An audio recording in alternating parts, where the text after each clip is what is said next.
we are going to get in on our survival mode. We are on Get to the Choppa, attempt number 2. We're on day 84 in Hush River Valley. We just found our first bunker. We just found our first bunker, which is awesome. And so we completed the first part of the Tales from the Far Territory. We repaired the transmitter in Mountain Town. We investigated the Hush River signal. We need to repair the transmitter in Pleasant Valley and Forlorn Muskeg still. And that's where we're at. Oh, I got a lot of sticks here. Dang, that's a lot of sticks. Alright, so we have already been in Hush River Valley. We spawned here, actually. Actually spawned in this zone. Well, what I want to do is I want to travel up. Oh, Hover Drummer, thank you for the 500 bits. Oh my goodness, man. Thank you so much for the 500 bits. You are very generous. I appreciate that. Very, very much, my friend. I even have a little emote set up for bits. Little Wolfie bits. How much food do I have? Not too much. Why do I have that weird water on me? That's strange. All right, let's get some kitty cat tails here. There should be some cat tails around here somewhere. Ah, there we go. There we go. Once we get down in the river, we'll have lots of cattails. Well, actually, though, we probably won't because I bet we already picked them. I bet we already picked them. The good news is we have cooking 5, so we can pretty much eat whatever we want if we can kill it and cook it up at this point. All right, let's get down there. I want to go up to the other. I want to go up and get the see if the bunker we visited the normal bunkers. There's now normal bunkers in the game, and we visited the one in Forlorn Muskeg. What do you do in this game? So in this game, basically what happens, over Drummer, is you are, well, if you're playing the survival mode like I am, the game basically at the start dumps you in one of these zones in the game, one of these areas. And this game currently has more square kilometers than like Skyrim, so the game's humongous. Right now we're in Hush River Valley, which is way up here. But the game basically dumps you into the game with very few resources, and on the harder difficulties, you get even less. Like, I'm playing on Interloper, which is like the hardest difficulty, and on Interloper, you literally spawn into the game with a can and a few pieces of clothes on your back, and that's it. And the game's like, go. You now have to make your own way in the world. You have to find water, food, fuel, matches, bedroll. You have to make weapons. You have to face down nasty little wolfy boys. Bye-bye, Mr. Wolf. And so you have to basically make your own way into the world. And really, the only way this game ends is when you die. When you die, that's when the game ends. There's no like, oh, you reach this point and you win. No, you die and the game's over. Jesse Nebulous, Turkey Bacon Club, how you doing? Interloper is the hardest normal difficulty they have available for Long Dark. They do have custom games where you can even set it harder than Interloper. And I'll show you here real quick. So in Overdrummer gifted out a tier 1 sub to Jesse Nebulous. Thank you so much, my man. That's really nice of you to do. 59 gifted a tier 1 sub to Jesse Nebulous. They have given 27 gift subs in the Gotta wait for that. So you've got your 4. These are your 4 sort of like these are your 4 bars that you have to keep kind of in mind. You have your coldness, your tiredness, your thirst, and your hunger. If any one of these goes into the red, you start to lose your overall health. If your overall health ever goes to 0, you're dead. Your file is gone. One of the things that makes the Long Dark super unique is that there is no mode of gameplay other than the story mode, which is a completely separate thing, that is not permadeath. Every mode of gameplay, from the challenges to the survival aspect, the survival gameplay, is all permadeath. So it doesn't matter whether you've lived 5 days or 500 days. If you die, you're dead. Everything you've done is wiped from the board. Your file is erased. It's done, and you have to start all over from scratch again. That's why I think one of the unique things about this game is that everybody who plays it, we all know the experience. If somebody says, I lived for 400 days, it doesn't matter what difficulty they lived on, they lived for 400 days. We know what that means. We know what that takes. There's no shortcut to getting to that. And so it really gives a real sense of community with this game, especially. So, but thank you so much again, Jesse Nebulous. Welcome back into the Ath Pack again, my friend. Farmer Marks, how you doing this morning? Good morning. Good morning. It would be interesting if they added an extremely convoluted goal that you could have finished and escaped. You know, I kind of, to be honest, I'm going to respectfully disagree, Hercules. I think having no goal to get out of it. Oh, jeez. Farmer Marks. Oh, Farmer Marks. You are in again. Overdrummer gifted you a sub as well. Well, Farmer Marks, welcome back into the Ath Pack as well. They have given 28 Overdrummer, my friend, thank you again so much. That's very, very generous of you.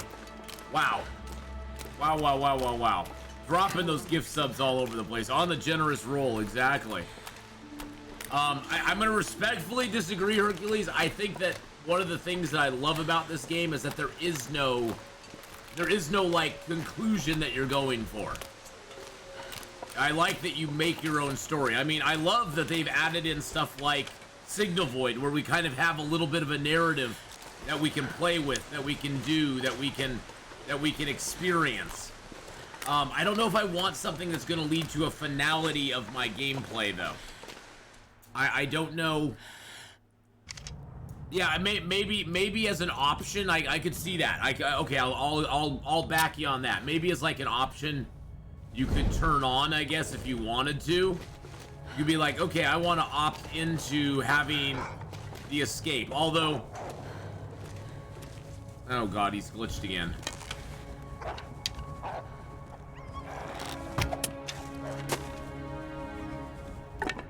Glitchy, glitchy, glitchy, glitchy. Well, they just added. Whoa, whoa, whoa, whoa, whoa, whoa, whoa, whoa, whoa.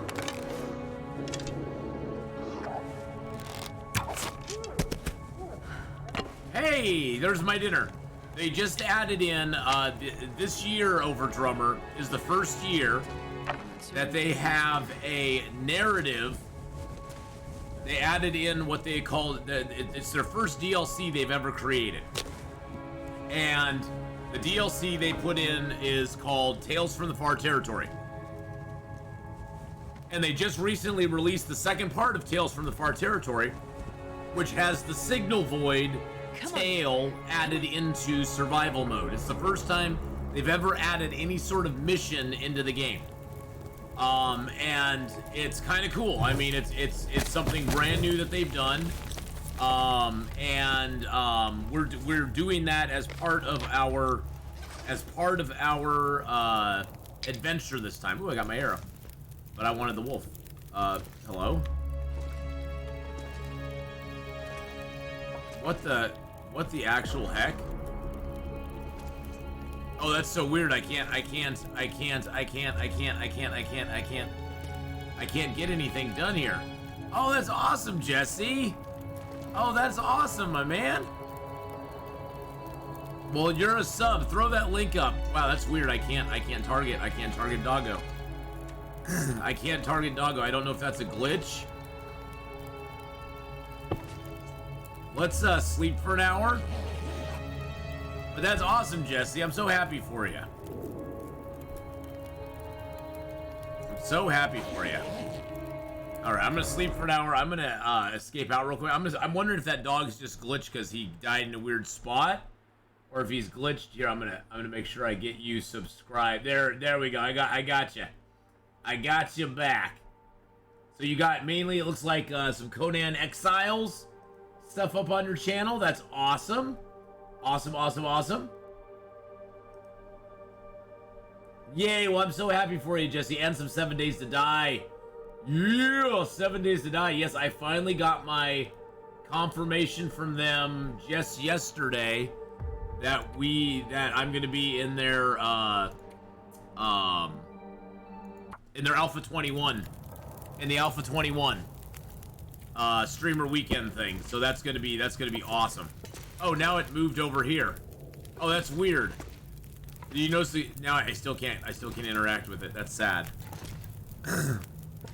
Yeah, I finally jumped through all the hoops.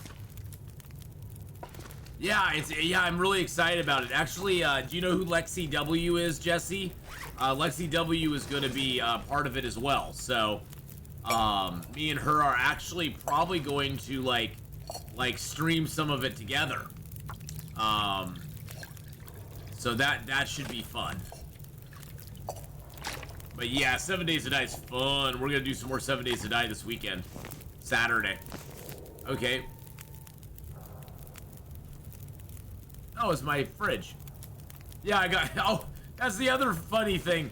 So, you know, I've been having problems with my fridge making whining noises and stuff. Well, I got a message from my apartment guys the other day saying, yeah, we've inspected your fridge and we found no problems with it.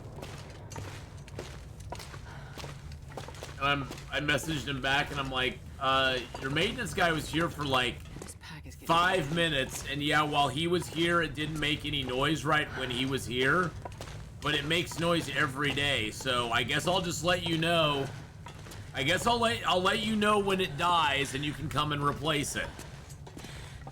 I was so confused, so confused. It was like, okay, whatevs. Very weird. It's very weird and very odd. All right, let's drop a few sticks here.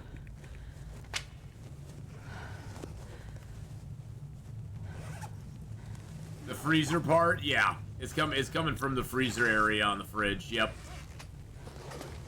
It makes like a really big whiny noise. It's like, The power in the and then verse it like can stop me. makes some funky noises otherwise. Does a little chug-a-lug-a-lug for me. Nah, it just makes a bunch of noise. And so I was like, okay, whatever. Figured I'd give him an opportunity before my fridge actually dies, but whatevs, I don't care. The Scanderbeg, thank you so much for the follow there. Appreciate that. Appreciate that very much. I don't have a lot of food in my fridge anyway, so it's like if it dies, it dies. That's how I feel about it.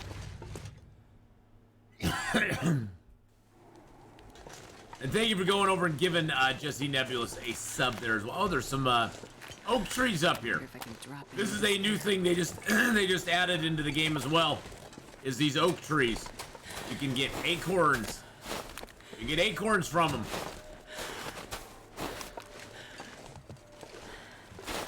Look at them acorns. Yeah. Grab a few more stickity-boos. Stickity-boo! I'm actually gonna put my torch away because I don't need it out here. Is that an oak tree too? That is an oak tree. It's a smaller one. There's a wolf way over there.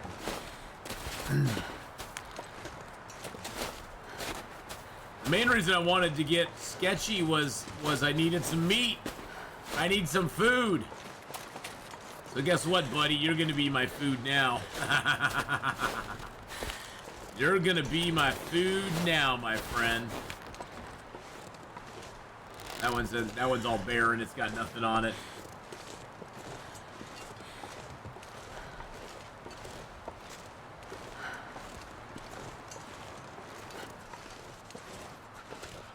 How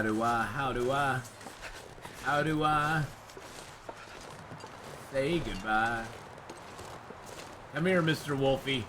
Come here, Mr. Wolfie. Have I played Days Gone? Oh, I love Days Gone. I'm so sad that Days Gone 2 was canceled. I love Days Gone over Drummer. And I love that it was set in Oregon, because I live in Oregon.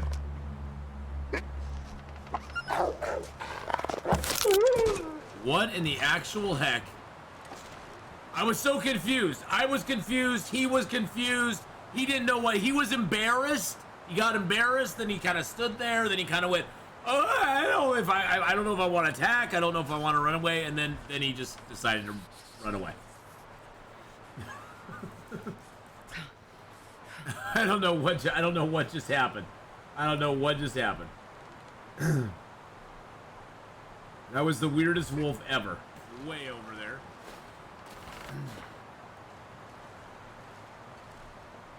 Confused. I was confused. Jesus, this is cold. I want to make sure I got that. That was the weirdest thing ever. I want to make sure I got a clip of it. Hey, Mo Crockett, how you doing?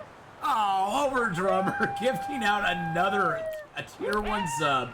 Bone Crockett. 59 gifted a tier Welcome 1 into the Athback, Bone Crockett. Welcome. 183. They have given 29 gift subs in the channel. That is going to make us cold. That is going to make us lose a little bit of health. But it's worth it, because we're going to get some food. Yum, yum, yum. Okay. That was worth it. That's worth losing a little bit of health over. We'll get that back when we sleep tonight. But yeah, I'm so sad it was canceled. But I love Days Gone 1. Days Gone was such a fun game. It took me a while to get it and get into it. But man, I loved it was set in Oregon. I loved seeing Crater Lake in it. It was really, really cool. It was a really cool game. I love the concept. I love the story. I just loved the game. I thought it was really fun. I thought it was a lot of fun. So I've beaten Days Gone about a dozen times. It's amazing. Yeah, I've only played it the once. But man, I had a good time. Oh, Bone Crockett paying it forward and gifting out a tier 1 sub to Himbrat. Bone Cracker 1983. Oh, thank you so much for giving out a tier 1 sub. Just paying that forward there. Oh, that was very nice of you to do. Let's give out a whole bunch of points for all those gifted subs. You guys are so generous today. Thank you so much. But yeah, Days Gone was really fun. I just finished up State of Decay 2, which was great. Raven Cove with the tier 1 resub for 8 months, baby.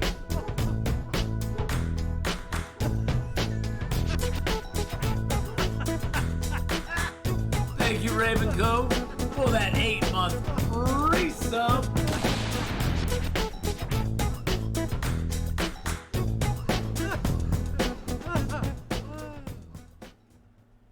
Raven Cove just resubscribed for 8 months. Thank you so much for that 8 months there, Raven Cove. I appreciate that as well. That nice resub there coming in. All right, let's get some food. We are really hungry, so we need a little bit of food and water time. Looks like we got inside just in time because it's getting nasty out there. All right, let's do a few maintenance items. Let's break down this arrow. And it's a hype train. Oh my goodness, I didn't even see the hype train come around. And we got a hype train going. And we're at level 75% of level 1 right now. Break that torch down as well. Oh, my nose is itchy too. Yep, it is hype train emote time. All right, I got the acorns to prepare. I gotta go in here, hit hands, go to prepared acorns. We'll just do 4 of them. Gosh, I am like really feeling kind of today. I don't know why. It's so weird. Getting all choked up. Hey, little blind mouse, how you doing? Hello, hello. How are you today, little blind mouse? Good to see you again. All right, let's prepare up a couple more. Gosh, I hate that. I gotta go hands. There we go. There we go. Apparently there was a tornado east of Denver last night. Oh my goodness. That's crazy. Hey, that hasn't cooked yet. These only take 1 minute per. So the acorns, what you have to do is prepare up 4 of them. You have to have, they're in groups of 4s. You gotta prepare up 4 of them. And then can use your water, and you can take a large prepared, and in 7 minutes, you can get a large cooked portion, which is 400 calories, which is actually pretty good. It's pretty good calorie for weight. It's one of the best in the game. 400 calories and 0.12 kilo. Oh, jeez Louise. Boom Croco with 100 bits. Oh my goodness. Thank you for the 100 bits there, Bone Croc. I appreciate that very much. So yeah, prepared acorns are really good. I don't usually make them into coffee. You have to have a heavy hammer to do that, and I'm just like, nah, I'm good. It's like, nah, I'm good. I don't want to do that. I don't want to do that. I just want to have the prepared and get the food from it. I'm not sure I can carry much more. I'm not sure you can either, my dear. What are you at? You're only at 43 kilos. What are you whining about? Jeez.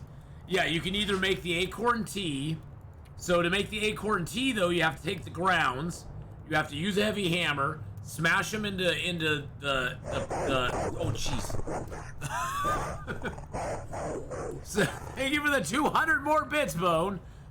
Smash them into the acorn grounds, and then you have to cook them again with water to make the acorn coffee, which isn't as good as regular coffee.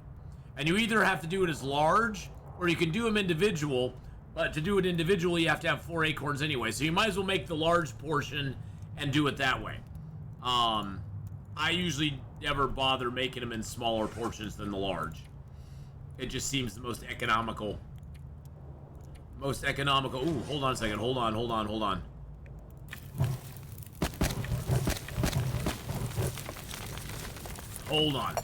Hold on to your horses here.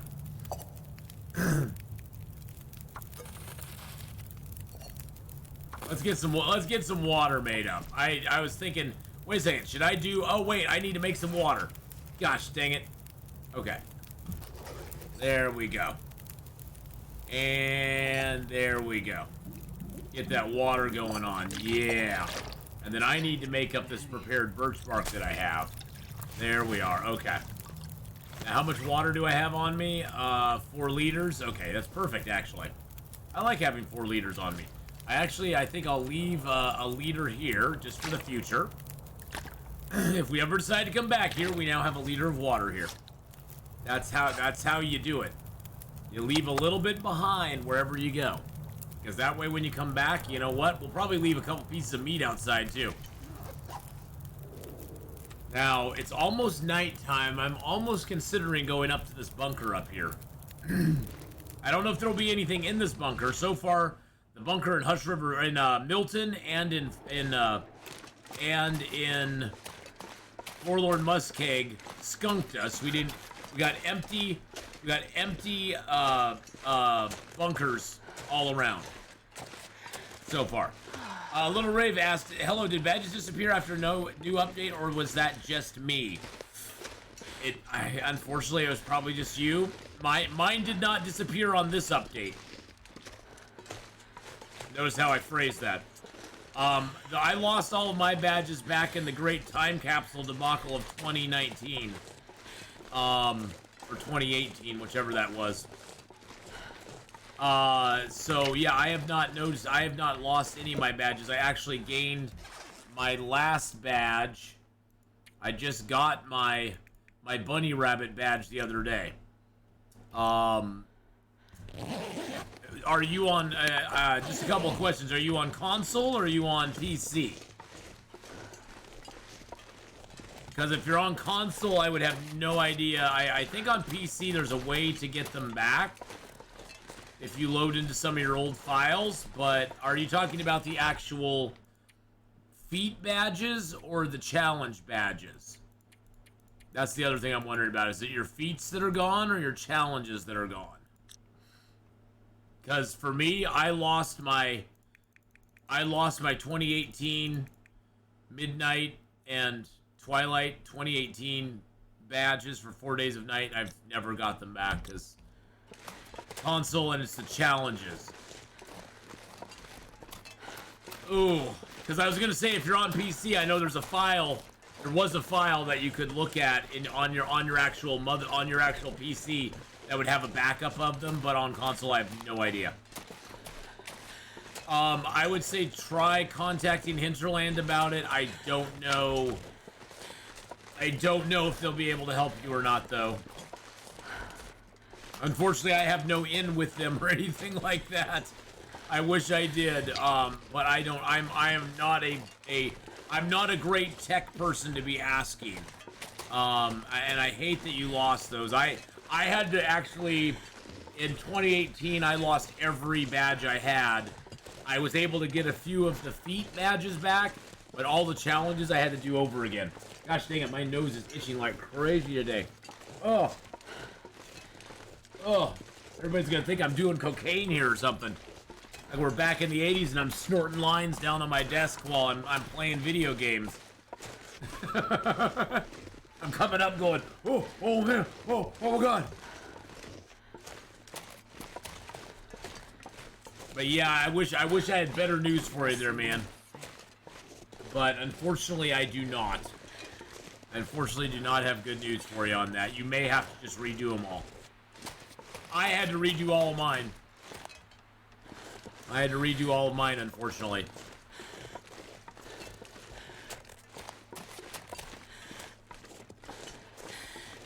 Which sucks bad. Which sucks really bad. And I'm so sorry that they're gone for you. I know what kind of feeling that gives you, because I've had that feeling before and it's not good. It's like, oh man. Now scrub brush like this you can only break down with a hatchet. You can't do it with a hacksaw, can't do it with your hands, nothing. Escaping the Darkwalker, yeah, escaping the Darkwalker is a pain in the butt. I'm actually gonna do a run of Escape the Dark. I tried doing a run with no paint, and I got he caught me here in Hush River Valley, unfortunately. He caught me in Hush River Valley, which kind of sucked. But, yeah, I tried a no paint run. I'm gonna try another one here at some point. But, yeah, Escape the Darkwalker is pretty freakity-deakity, for sure. Now, there is an actual bunker up here by the Lonely Cave, which seems kind of redundant because the Lonely Cave is right here, too.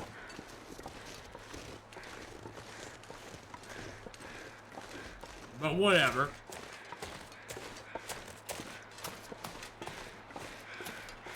Don't be lonely.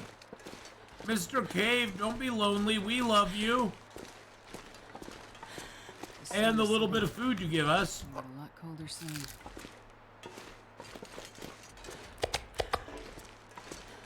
Drop those there. Grab some wood. Hey, there's a fan. One thing this zone has is a lot of fuel in it. There's a lot of coal. I'd say Hush River Valley probably has more cedar and fir just laying around on the ground than just about any zone in the game. Maybe more than all the other zones combined. And yes, I am eating 0% Pinnacle Peaches because I've had Cooking 5 since day 42. How can Mr. Cave be so lonely with such a deep personality? Ayo! So right now we got Carcass Harvesting, Cooking, and Archery all at 5. Archery 5, the big thing you want with that is that you can fire your bow when you're crouched. The Cooking is that you want to be able to never get parasites or food poisoning, which I'm covering up that part of the stream, but that's okay. I can move myself down here. There we go. So you can never get parasites or food poisoning. Carcass Harvesting, the big thing about that is you can now harvest 100% frozen carcasses by hand, which is really nice. Fire Starting, we got to 3, which is like, that's fine, whatever. Mending is almost a 4, which when you get Mending to 4, getting Mending to 4 is the big deal, because once Mending is at 4, you have a 100% chance to repair anything you want, which is really, really nice. Because I think right now, Yeah, right now we're at 95, which is pretty good. I mean, 95's nothing to, nothing to turn your nose up at. It's just, it's not 100. And when you're repairing skin clothing, you'll lose the hide if you fail. And so when you're repairing skin clothing, having 100% chance of repair is really super nice. By the way, the bedroll you can repair with no tool whatsoever. Takes an hour and 16 minutes, hour and 1 with the fishing tackle, 38 minutes with the sewing kit, which actually I think I'll do that. I think it'll probably break the sewing kit. Yep, it did. Okay, that's perfect. I didn't want that sewing kit anyway.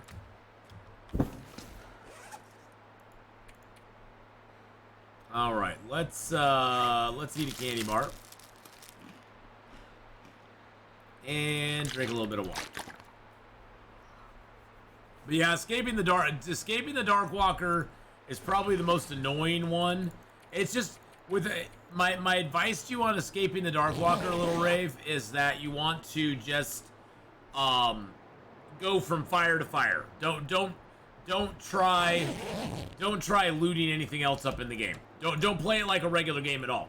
When you enter a zone, set the lure. Like if you're entering, say, into Forlorn Muskeg and you're gonna go to Bleak Inlet, set a lure at the spot you enter. Go to the fire. Go to Bleak Inlet, because the Dark Walker has to go to that lure before he can destroy it. If you enter into Bleak Inlet, set the lure at the beginning of Bleak Inlet. Go to the fire. At the fire, sleep. Set another lure there, and then walk back to the exit. The lures are the way to go on that, because you can lure the Dark Walker. You can basically tell him to go places that you are not, that you're leaving, that you're leaving, and he has to go there before he can come after you. And that's what you want to do. Is you don't want him coming after you. I'm gonna leave that meat here, because just down over the hill here, there's a couple of things actually.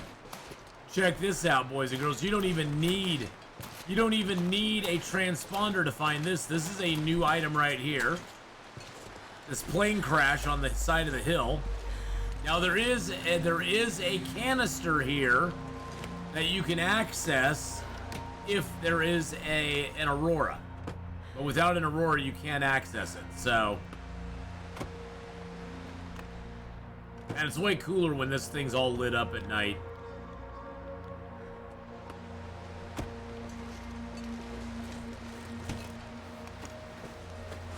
This stuff will come in handy. Wow. Okay. Alrighty. Early in the game, that'd be really cool. Yeah, there's like a hidden container back here, but you have to use your transponder and have it on this mode at nighttime to find it.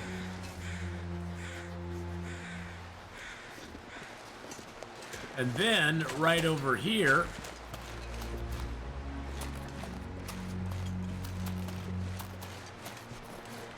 we can put that away. Right over here is a bunker. Now, this is a fixed bunker. This isn't in every game. Now, there's 9, I believe it's 9 bunkers scattered throughout the world. They're always there, but you never know if there's going to be anything inside of it or not. And this one looks like it might be empty.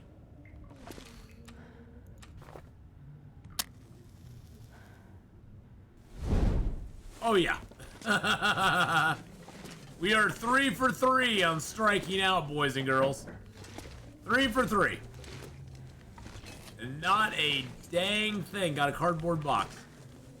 We're living in a we're literally living in a cardboard box. Look, I'm standing in the cardboard box. We are living in a cardboard box now. So the nice thing about the bunkers is they always have a bed.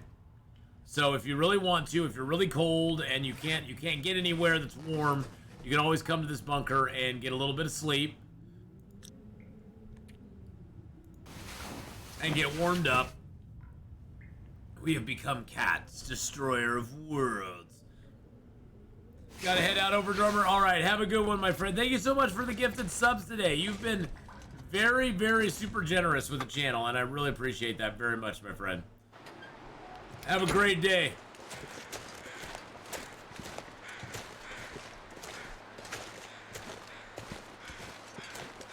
Alright. So, that bunker had nothing in it either. We haven't been to the bunker in Mystery Lake yet, so that's going to be interesting. Yum, yum, yum, yum, yum, yum. Alright.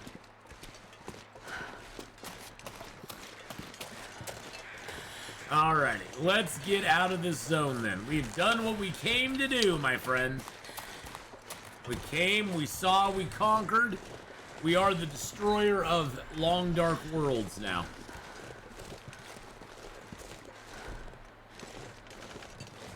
Hey, Andreas, how you doing? Hello, hello.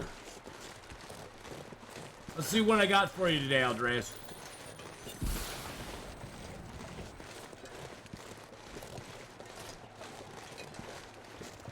Fight the Power Man, your star. I don't like that one as much. I like the,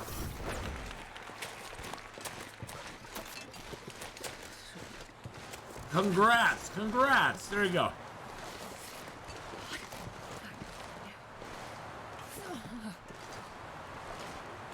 Personally, the reaction I like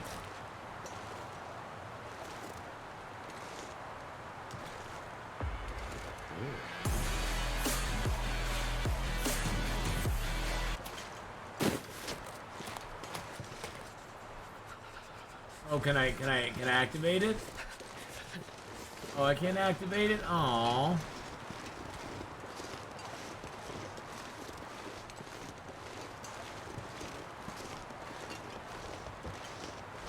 Oh, you can add your own reactions too. I didn't even know that. That's awesome. Eve starts on the monitor where I had Chrome going. Oh no.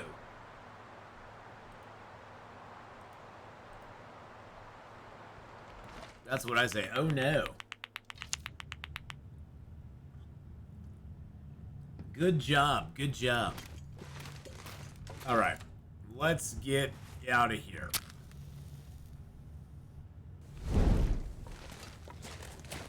Sorry, I'm just having fun with my Streamloots reactions and see I can actually spam the emotes as well. The little emote thingies. Be like, yay! And they're floaties. It was easy to fix, just move Chrome to the main screen. You currently center stage. Aww. I'm center stage. That's a lot of responsibility, my friend. A lot of responsibility. So today, boys and girls, for those of you who don't know, we got Long Dark this morning. We're gonna do some Survival Fountain of Youth, which if you've never seen Survival Fountain of Youth, swing on by later today in about, what, 3 hours, 2 hours, 3 hours? 2 hours, 2.5 hours. We're gonna play some Survival Fountain of Youth, a great survival game that just got released recently. It's really good. It's come out in its first alpha or beta or whatever it is. Its first version, basically. And they've done a fantastic job with it. And then we'll play some more Long Dark tonight. We're gonna be doing the Hunted for 100 Days challenge, and we got I think we only have like 10 days. It's early access, thank you. We only have like 10 days left in the Hunted for 100 Days challenge. So we are pretty much almost done with that. And tomorrow, I am not going to be on in the morning, early afternoon. My daughter is taking me out to lunch for my birthday. But tomorrow we'll be starting up at 1 in the afternoon and playing some Star Wars after I get back from lunch with my daughter.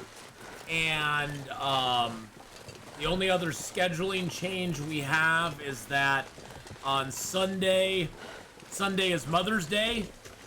Make sure you send a card or call your mom or something, everybody. Let them know you love them. But my brother and I are going over to my mom's for lunch in the afternoon. So I'm going to stream on YouTube in the morning, and then in the afternoon I'm going out to my mom's for lunch, and then I'll be back that evening for Gameslift and my Streamloots Sea of Thieves time.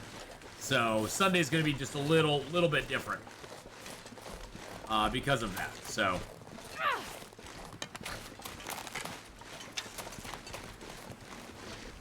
why did I throw the torch? I didn't want to throw the torch. I wanted to put the torch out and then get my bow out. There we go. But yes, early access. That was the word I was searching for, Enora. The word that did not come very easily. And by the way, boys and girls, please remember that Honora just got accepted into the affiliate program here on Twitch. Go check her out. Give her some love. Go give our favorite mod some love, boys and girls. Give her a follow. Check out her stream sometime. And the stones. Oh yeah. Good. All right. It is all right. It's all right. All right. All right. Did that not? Did that? Why does it do that sometimes? It's like I click on the link and it doesn't do it. It's so cold. There we go. Now I'm it not now it seeing got the me other your snake, channel. but I do hear him. It's so weird that it does that. Doggo seems to be stuck on something.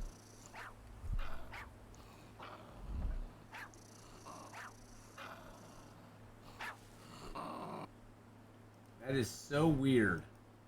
So weird that it does that. Yeah, it's weird. It does a weird link. It says you can't find this page, but then if you take the @ symbol off, it's like, oh, now you can find the page. No problem. But yeah, go over and give Honora a follow, boys and girls. Yeah, let's. Oh, that's ruined meat. Yummy. I got mauled by a bear, and I think my rifle fell through the ground. I've had that happen too. Yep, I've gotten mauled by a bear before, Crimson Raider, and I had the flare gun fall through the ground. I've had my bow fall through the ground. The bear roughs you up some. The bear roughs you up some. The bear makes you feel really bad about yourself. He will mess you up. Let's throw that in there. Bye-bye. Now, one thing I found yesterday, while we were doing our stream loots, Long Dark, which was a lot of fun yesterday, by the way. Oh yeah, you can kill a bear with a flare gun. Yep, you can kill anything with a flare gun. You can kill a moose, a wolf, a bear, anything you can kill with a weapon, you can kill with a flare gun. So.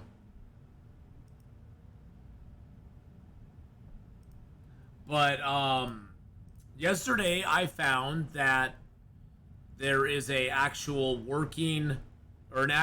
fixable receiver or transmitter in Blackrock. I didn't realize that. I am seriously so curious to even maybe go to Blackrock, fix it, and see if I can pick anything up with my handheld radio. Like if there's any caches there or something. Does it have to be a headshot with a flare? Generally, yes. Generally, the headshot was the only thing that'll kill him. I've not had a lot of luck with non-headshots taking the bear out.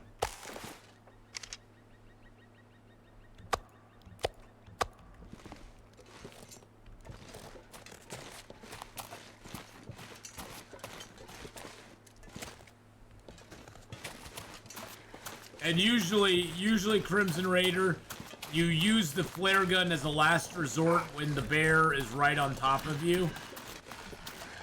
So generally, it's going to be a headshot no matter what you do.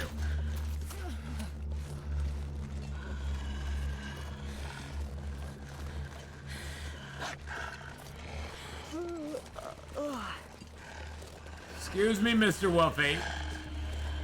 Nobody wants your kind around here. No, no.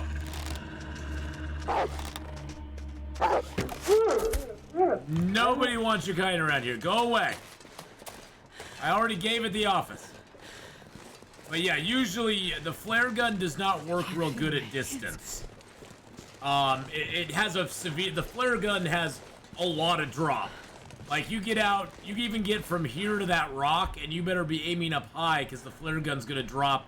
If you're aiming there, the flare's going to go down to there by the time it gets to that rock. Well, that was not good. Yeah, so if you're aiming up here, the flare gun's going to drop quite a bit before it gets to the rock.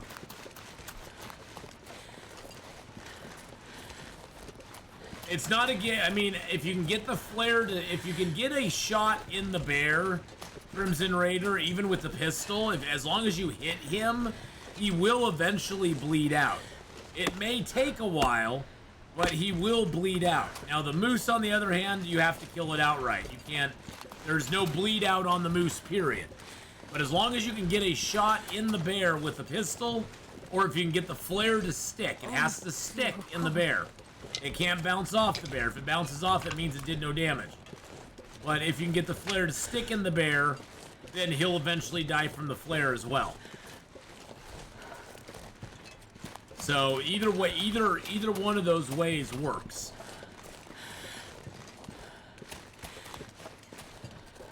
Ooh, there's some cattails down here. Huzzah! Huzzah! We're gonna go down and grab all 4 of those down, way down there, and then work our way back up here to those. So yeah, I'd say, you know, get on a rock, get on a rock that you know the bear can't get you to, that he can't get on, and usually that's any rock that you have to like do a little jump to get over to. The bear can't get to that rock. Either that or sit on the cliff face, because the bears can't navigate the cliffs either. You can mountain goat down a cliff face and shoot them from there.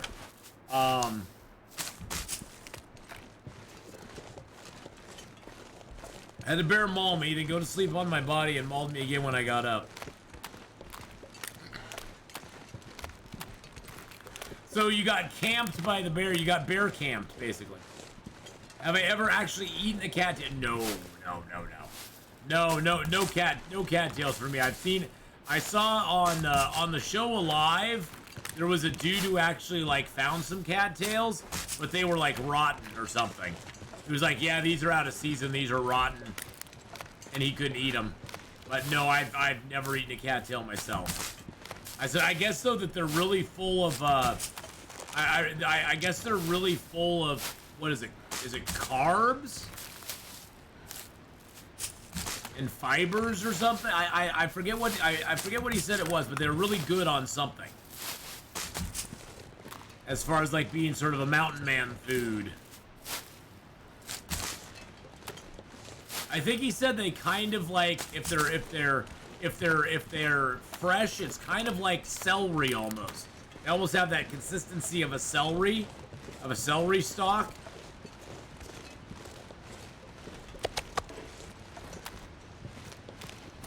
Which, I always like celery, but give me some peanut butter with it, man. Put some peanut butter down the middle of that. Put some ants on the log. Give me a few little raisins on it too, man. Dress it up like your mom used to, you know what I'm saying? Makes it all better.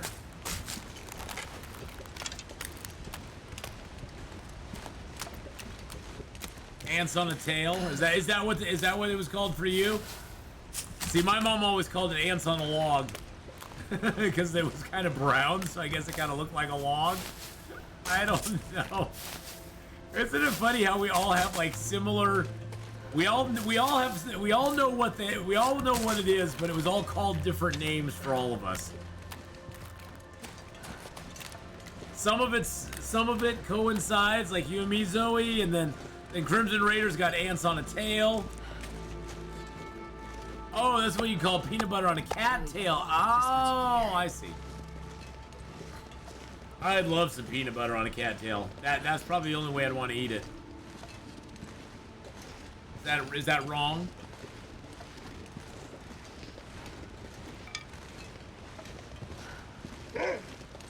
I knew there was a wolfy boy up here. Hello, just let me get my stick here.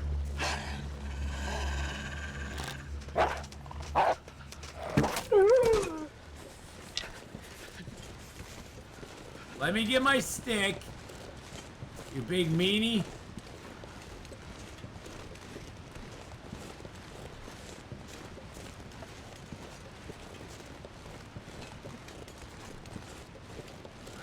Gotta be very careful in here because there's all these hills and a wolf can basically hide behind any of them. And the wolves never bark until they actually see you. So if you come over a hill and there's a wolf who's smelled you but he hasn't seen you yet, he'll just be silently padding towards you, especially when you have stink on you like I do right now. He'll just be walking towards you because he smells you.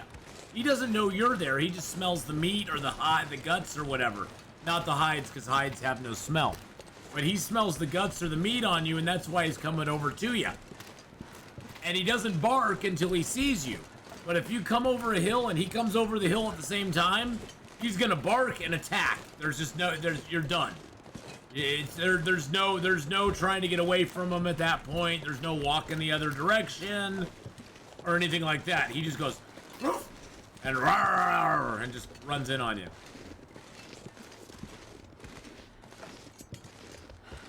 That's because peanut butter is the nectar of the gods. Peanut butter is one of the most amazing, one of the most amazing things ever created in the universe.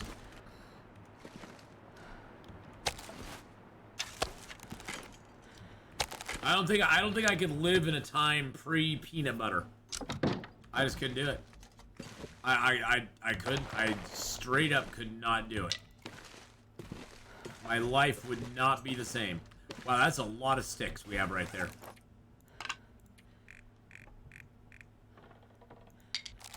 That is a lot of sticks we have right there. Oh my god, that's a lot of sticks. And it's a lot of charcoal too.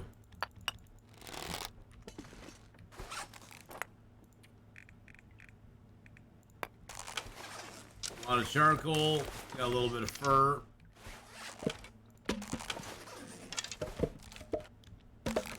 Yeah, we got a few things of fuel in here.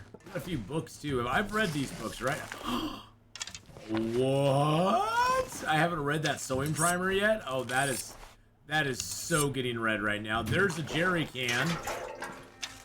That's for the get to the chopper part of this.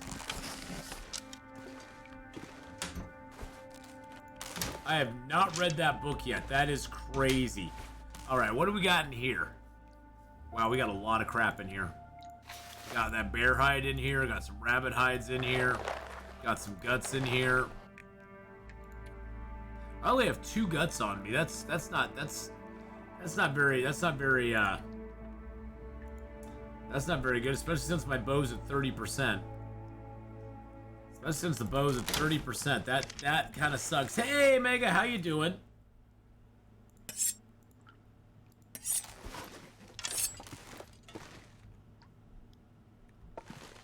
I wish there was a way to take our liters of fluid and put them into the jerry can. That's one thing I really wish there was a way to do.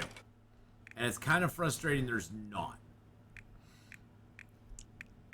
Okay, so... Mega for the 7 months with the beepity boop! Beepity boop!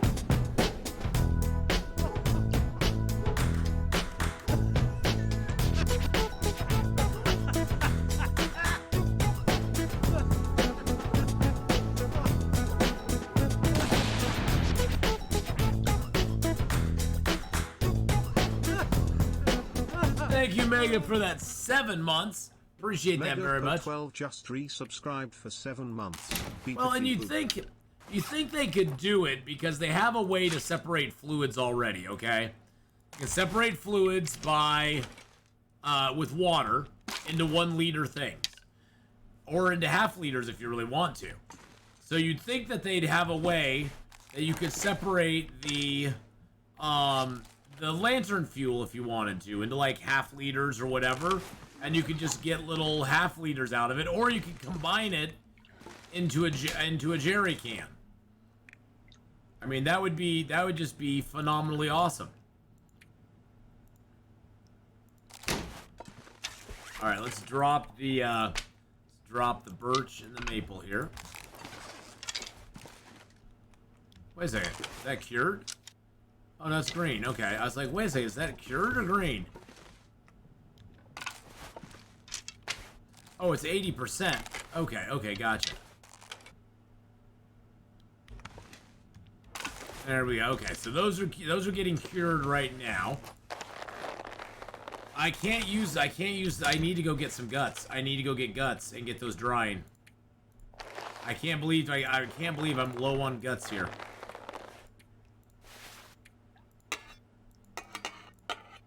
All right, let's go grab the guts off of this wolf out here. I'm being absolutely hammered with anxiety. Confess that I like one of my longtime friends and I don't know how to go from here. Well, Mega, I'm gonna tell you right now. The ball's in their court now. Yeah, you've done what you can at this point. Don't stress yourself out. I know you're nervous, you know, about the whole situation, but you just have to remind yourself you can't do. You've done your part. You've expressed to them how you feel. Hold on just a second, boys and girls. I think I seriously heard a knock at the door.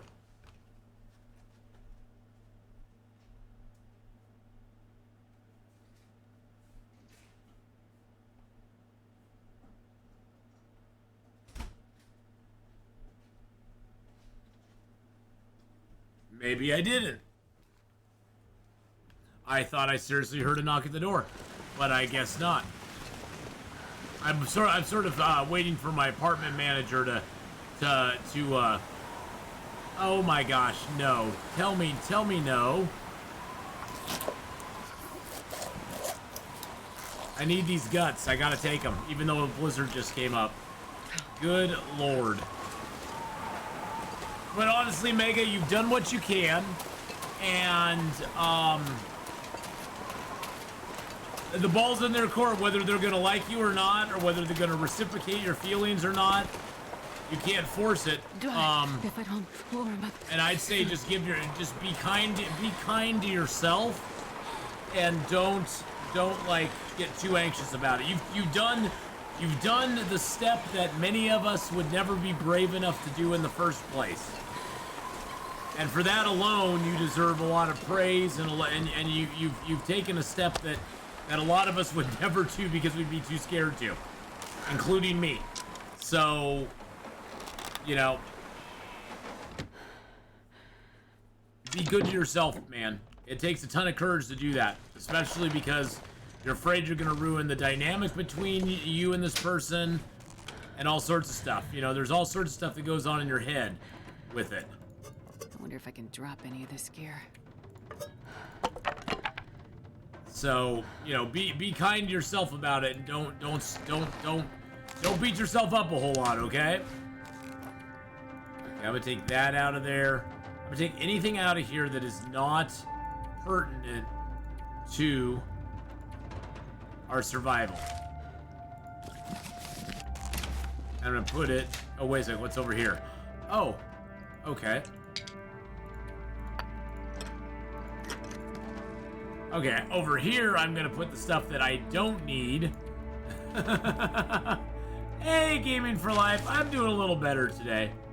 Still kind of bummed about the whole, you know, having drawn back on streaming thing. You know, it still kind of bums me out a little bit, but you know, I'll make it through. And who knows, stuff may change down the road. Who knows? But I'm doing a little better. Doing a little bit better. Okay, so we got that. We got these 2 fresh guts. Let's drop those.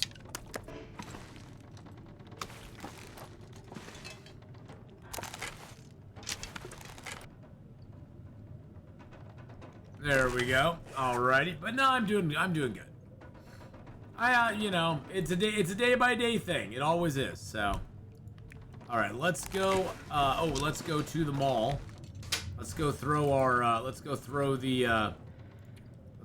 throw these in here, and those in there. The arrowheads in there. The arrow shafts in there. At least we're building up some feathers. I'm gonna put a little bit of cloth in there. And a few of these leathers in there too. There we go. Perfect. Now let's go upstairs and read our book. Oh, we won't be able to read because we're tired. Gosh dang it. Okay. It's still daylight out though. I know.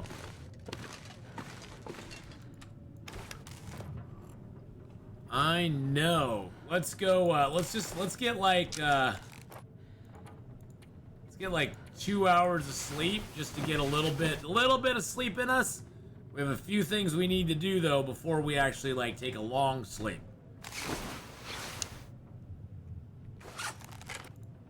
Got a breakdown?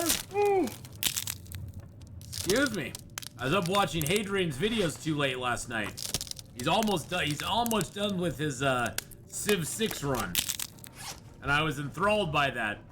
Go check out Hadrian's channel over on YouTube, boys and girls. Amazing content creator, a good friend of the channel as well, and a good friend of mine too. I love him to death. Go give him some loves over there on the YouTube side, and follow, watch, like, subscribe, and all that stuff to his channel over on YouTube. Really appreciate everything Hadrian's done for me, and does for the gaming community in general. So, all right, let's read a couple hours of the book here. I need to find a place to rest. I know you do, darling, but it'll be okay. It'll be fine. It'll be fine. Can we read another hour? Okay, we're too tired. Yep, I figured we would get too tired pretty quickly. And yes, it is the real Hadrian. Long Dark, Stellaris Civilization, Dyson Sphere Program, just to name a few. He's even done a few live streams for his members lately, of like Phasmophobia and his whatever the flying game is. I don't know what the game is, but he flies around in jets and stuff. There's no combat. I guess there may be combat in it, but he flies around in jets and does time trials on flying through certain obstacle things. Is it Ace Combat 7? Okay, Ace Combat 7. There we go.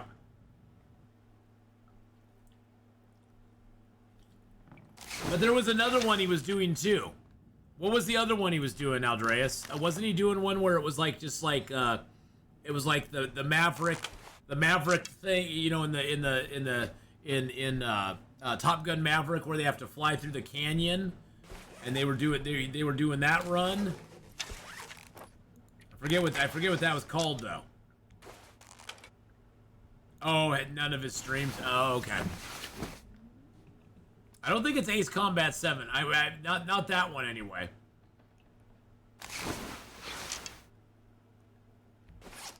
All right, let's finish reading our mending book. This might get us mending 4.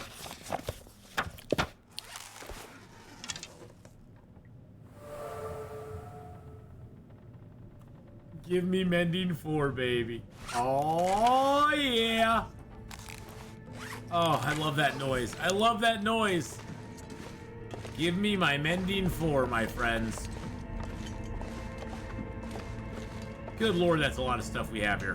Okay, we need to go make ourselves a new bow. So I need my 2 cured guts, and I need a cured maple. For sure. I've got some cattails. I need a little bit of water. These torches are good, right? Or are these just... Did I just put these up here for no reason whatsoever? I don't know why I put those up there. I mean, they're okay torches, but it's not like they're 50%ers or anything. Sounds like a storm is still going on outside. Okay. Yeah, we were completely out of water. I'm glad I need to grab a little bit more just to be on the safe side. Okay, so how much fuel do we have? I got 9, 4, 13. Good lord, look at all the sticks I have here. That is a lot of stick. That's a lot of stickity sticks. You know, I'm gonna grab that fire log and burn it. There we go. So we're gonna go down to the barn. Actually, I'm gonna rip those up real quick. Ooh, I just can't do that. I can't do it.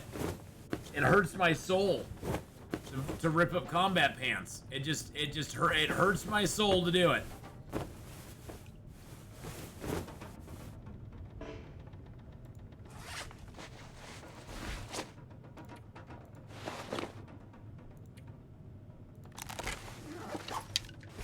Yeah, I couldn't bring... I've done it before, I just couldn't bring myself to do it that time.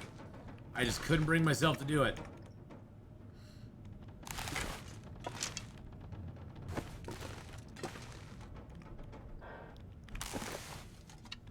I think I will rip that up and that up, though. Although it sounds like the storm has passed, so I think I'll shelve that idea for the moment. I was kind of waiting for the storm to pass before I left. My clothing's already taken. As you can see, my deer skin and rabbit skin stuff has already taken some damage. So I need to get a few more guts curing so I can alleviate, so I can repair up stuff with the hides that I have.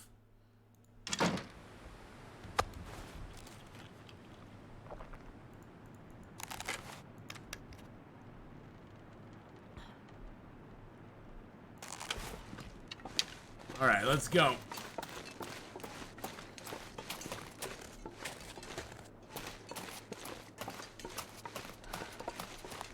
I already searched this house over here.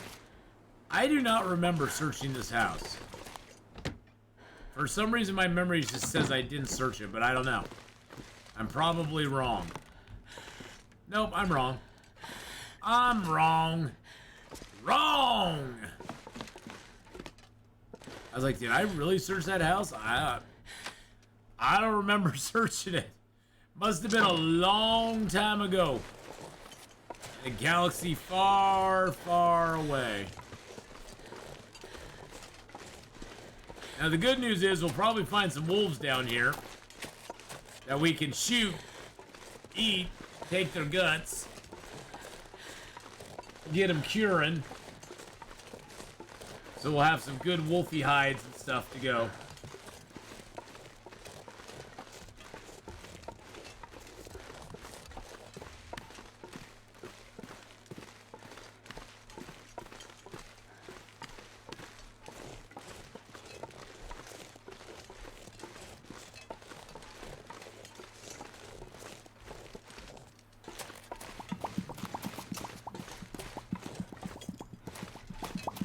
Really?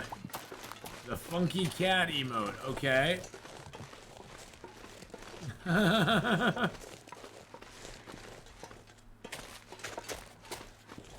Alright, so we got some sticks over here. Let's grab that. Gosh, I don't see a single wolf down here. Unless they're all hiding from me.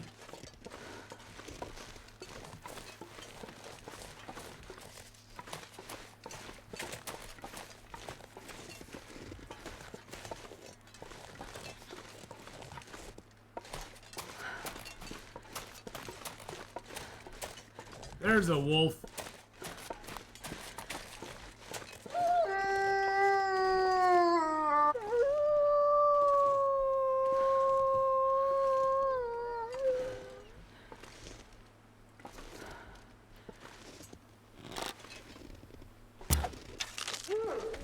Oh, there was a wolf.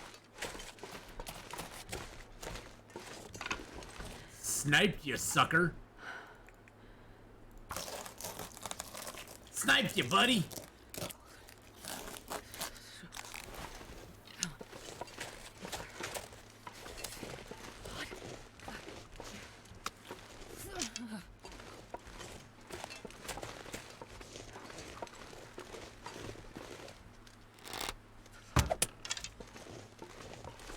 Wow, can't believe I missed that. There we go.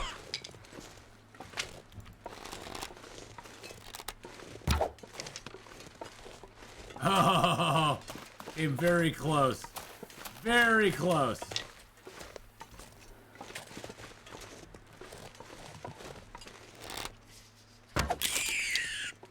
Figured I might as well use my fire-hardened arrows up here. I'm not sure I can carry much more. This way I can have some guts curing in here as well. We'll go inside and harvest these rabbits up real quick. We're gonna have to have a fire going out there while we make our bow anyway. So we might as well have some wolf or some guts. What's in there? Oh, lots of books. We might as well have some guts curing here.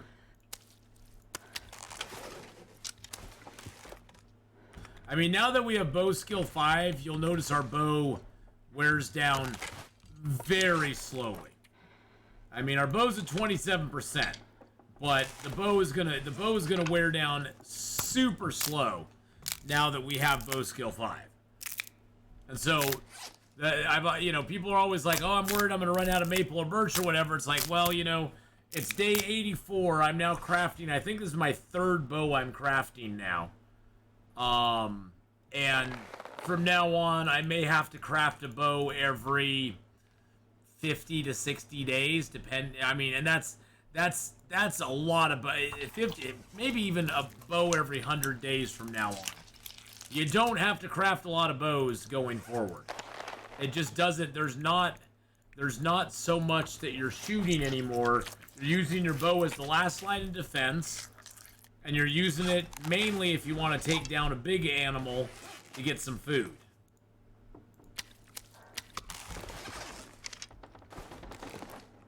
Or if you're just using up your fire-hardened arrows on the rabbits.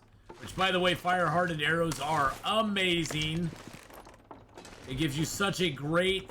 It's such a great way to not have to replace your arrows early in the game.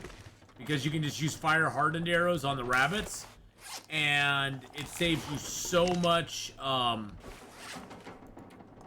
it saves you so much with your arrows. Because usually, early in the game, you're shooting a lot of rabbits with arrows, and your arrows they break like every 4th shot or so. So you're having to repair your arrows over and over and over again. Well, with fire-hardened arrows, you can just sit in a fire with a few feathers and sticks, make a bunch of arrows, and go out and shoot a bunch of rabbits with them. And then you don't have to worry about that anymore.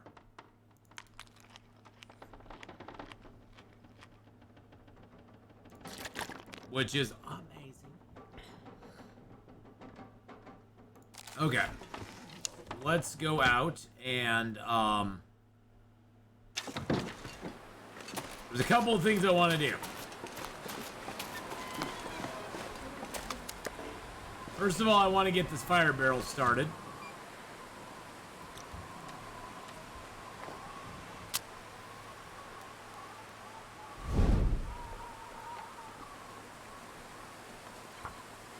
Get this fire started in the fire barrel, and then I want to go get a little meat off that wolf so that we have a little bit of food here as well, because I think the wolf had like 5 kilos of meat on him, so that pretty juicy wolf. Pretty juicy wolf. That's the higher end. That's the higher end for a wolf. Perfect. 5 to 6 kilos. So fire log for sure. Get some coal on it. It's reclaimed wood.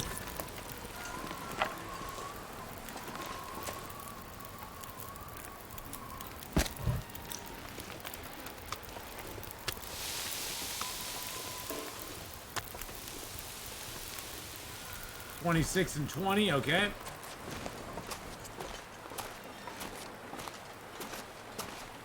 Gonna be a little chilly out here. I have no illusions about that.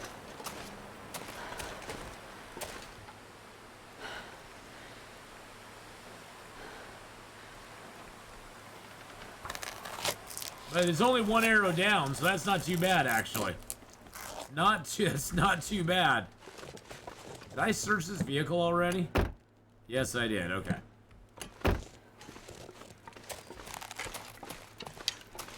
And the weather got nicer. The weather got nicer for us. Awesome.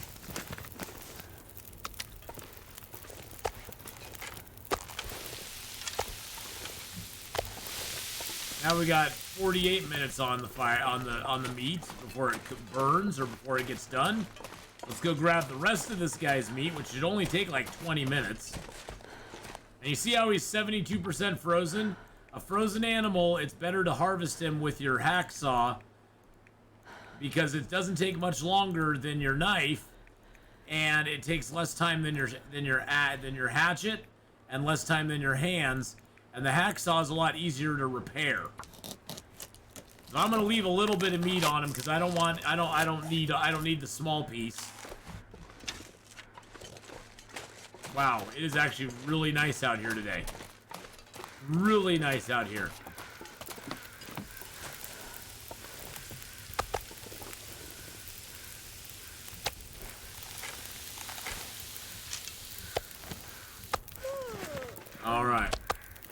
So we're gonna throw 2 more pieces of big meat on there. And then what we're gonna do is we're gonna craft our bow for an hour. You can do it in half-hour increments if you want, but we're gonna do it for an hour. That should get that stuff. Yep, that stuff is done. Excellent. Now we won't be able to do that. I'm just gonna put 1. Actually, you know what I'm gonna do? I'm gonna make some water. I'm gonna do water first. I'm gonna put 2 liters of water. 2 liters of water. We'll do our bow for an hour and a half. Usually you can do it for 2 hours, but as your cooking skill increases, water takes less time to boil. And now see, the water's already boiled. I mean, it would have been fine for another 30 minutes, but I didn't want to risk it.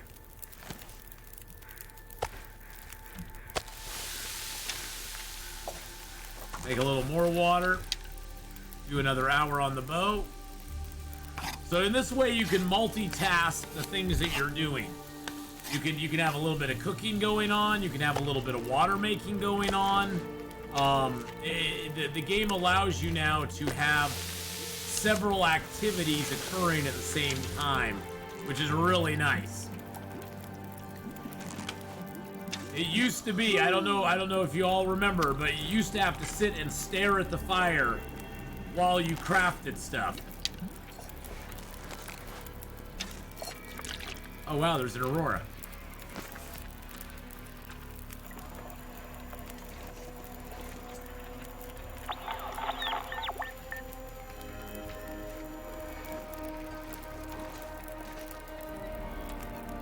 And boy, sitting and staring at a fire was boring. So it's nice that they changed that.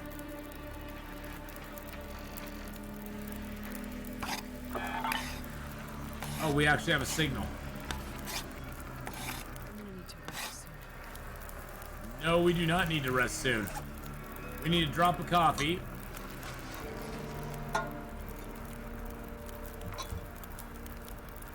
Drink that coffee.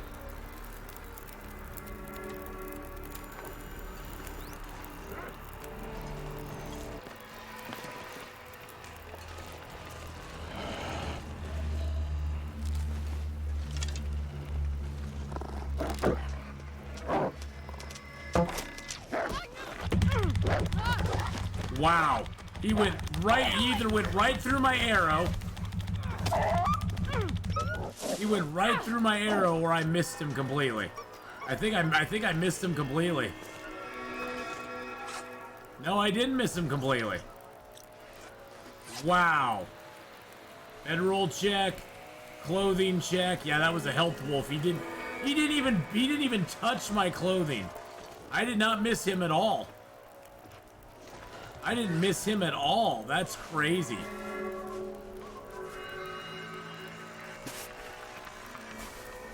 Wow, he wrecked our wrists. Hold on, we need to go make a few more bandages.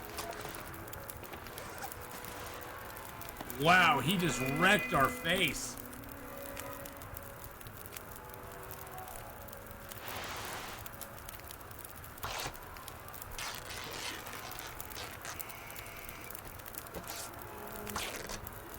Yeah, that was a nasty doggo. He came right through that arrow. He was like, no, no, no, sir.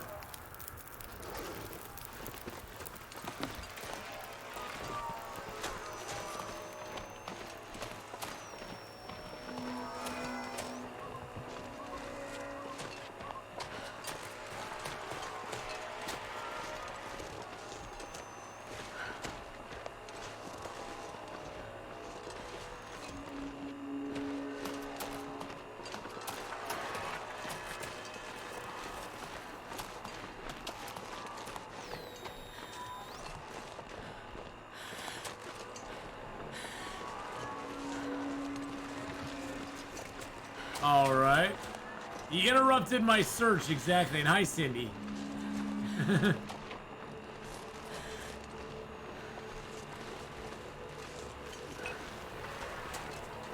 Hey, Mr. Doggo, with my arrow in him. How you doing there, bud? I have my arrow back. Thank you.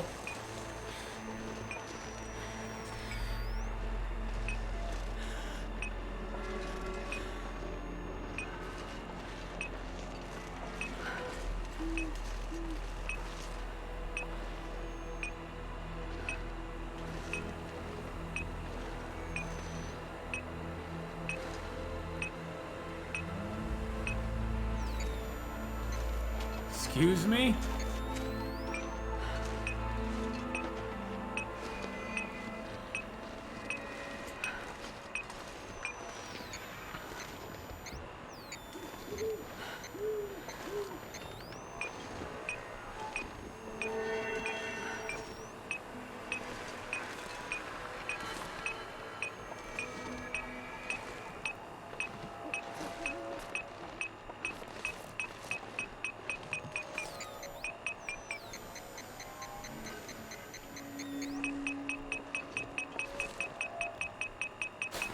Will we get a rock? What will we get? What will we get? We got some socks, baby! That was totally getting my face wrecked worth it. I mean, that was totally worth it.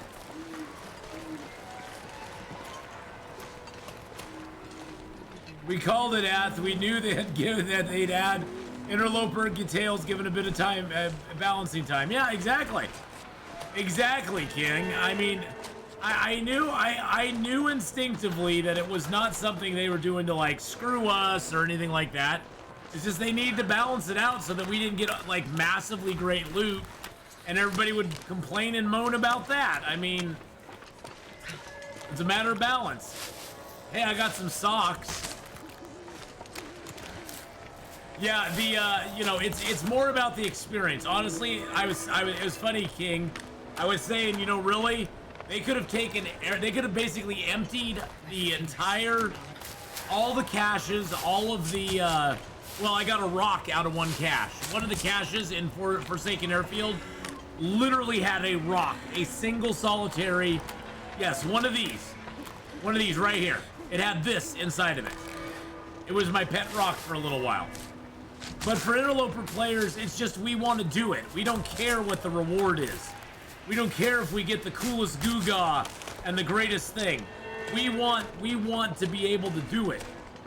That's what we care about, is actually doing it.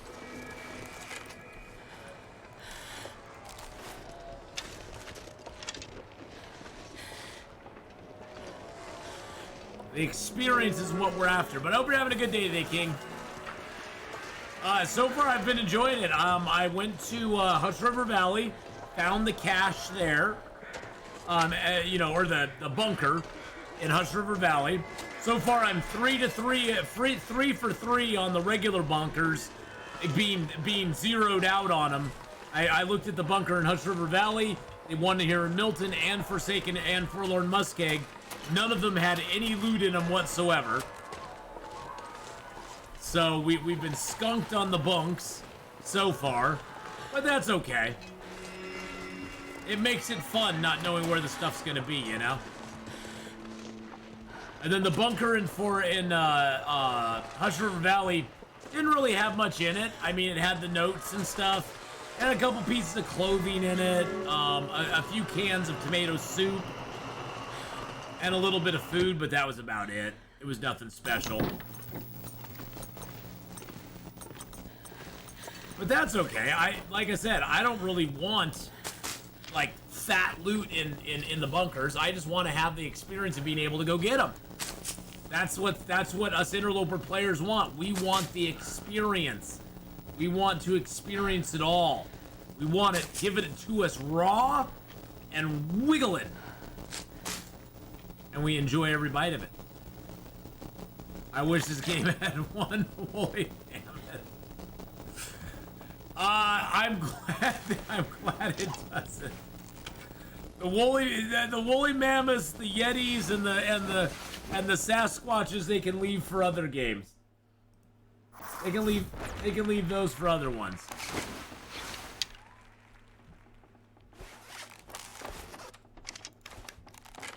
I can see a skill book or a few chunks of metal for hook making or being a decent loot. If nothing else, the bunkers are another escape. Yeah, well, that's the thing, is like the bunkers, the regular bunkers in the game, King Carmel, are like game changers.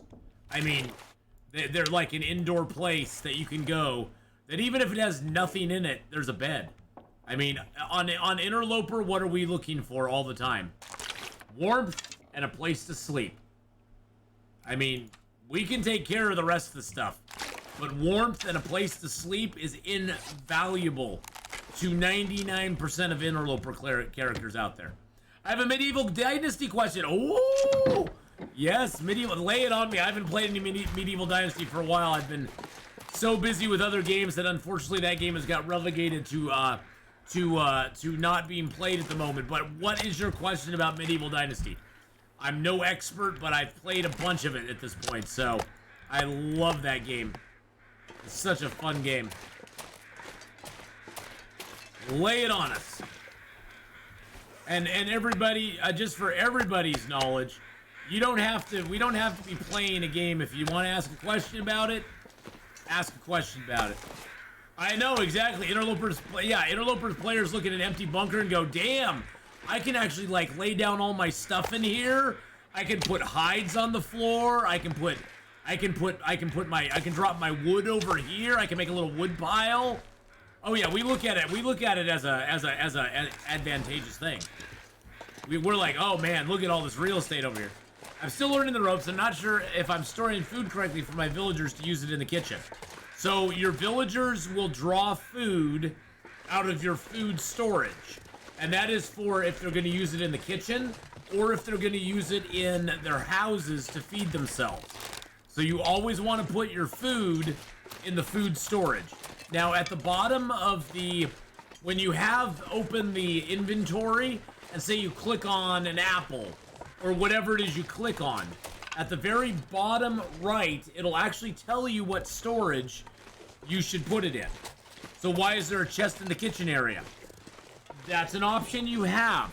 So there's chests in all the houses and in all the different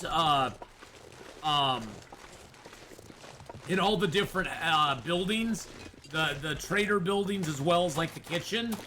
If you wish to put things in there, you can. I don't recommend it because the food storage gets a bonus for protection on the food. The kitchen chest works the same as food storage, yes, with one difference. Items in the kitchen chest, when the seasons change, will lose a lot of they'll spoil quicker than they will in the food storage. But if you're wanting to have, I sometimes will put stuff in the kitchen chest if I'm wanting to craft food, and food weighs a lot. I'll put stuff in the kitchen chest so I can grab it and just go do it real quick. But I'll always put it back in the food storage before the season changes. Because at the season change, that food storage will go really bad.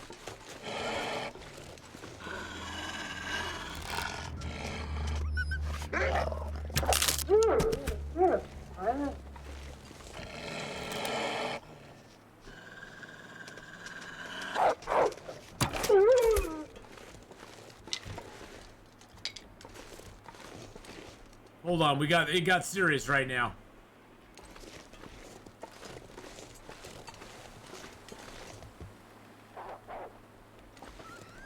No!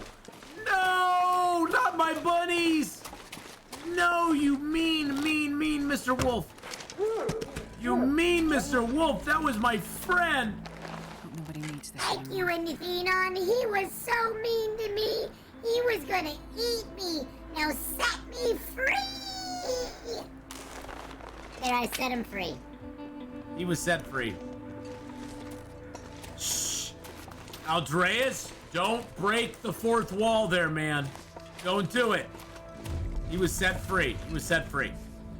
Now the one thing... So the one thing you might want to note as well is, in Medieval Dynasty, all good, there is a area in Medieval Dynasty that you can go to, and you can tell your villagers what they're allowed to eat and what they're not allowed to eat. Given their own free will, your villagers will eat the best food they can. If you go into your management screen, though, you can actually, there's a tab you can click there where you can tell your villagers what they can and can't eat and can and can't drink. And I would recommend going and adjusting some things there. Because, like, I had my kitchen making tons of potage. And I was like, why is all my potage always gone? Why is the potage always gone? And then I looked in there, I was like, oh, the villagers are eating it all, the little greedy bastards. And I didn't want them eating my potage. So I told them, you can't eat potage anymore. You can eat cabbage. You can eat some meat. And that's about it. So yeah, I make sure, yeah, oh, so you've seen me do that before. So yeah, you know all about that. Good, good. Now, a lot of people don't know about that. And then they're like me going, why are my villagers eating all my good stuff? Why do I never have any finished meals to sell? Because that was frustrating the hell out of me for a while. Thought the neighbor's cat was messing in the flower pots. Caught the rabbit in there. So you have to keep the bowls and plates in resource storage. Yes. Yes, the bowls and the plates you can keep in the resource storage. Now, to be honest, I usually put the bowls and plates in the, in the kitchen storage. Just because that way I can keep track of them really easy and see, and I can see really easily at a glance how many they have and if I'm falling behind on it. So I'll have my woodwright making them, and then I'll just transfer some over to that food storage area and leave them there. And your cook, the cook will draw. The cooks will either take stuff from the food storage and the resource storage, or from their own personal storage in the kitchen. They'll take it from the kitchen first. So the order goes kitchen first, then the other storages, the food and the resource storage. There's not any like time difference between them. It's not like if you put it in the kitchen storage, they'll get it quicker or something like that. It allows me to just run by and go, oh, do they have enough stuff? Do they have enough stuff there? And it also allows me to have bowls and plates there when I want to craft things as well. And I don't have to schlep them from the resource storage over there. And they never go bad. And that's the other thing is that bowls and plates, they never go bad. So there's no downside to having them in the kitchen storage, like there is a downside to having the food in the kitchen storage. At least that's kind of my philosophy on it. Like I've said, I've played a bunch of that game all good. I love Medieval Dynasty. There's so much... and the thing is, the cool thing about it all good is that it doesn't matter if you don't know all these little, quality of life things. The game will run just fine for you if you don't do anything I've just told you. You'll be able to figure it out. It's just there's little cool things along the way that help you, kind of maximize your villagers' production and minimize the stress.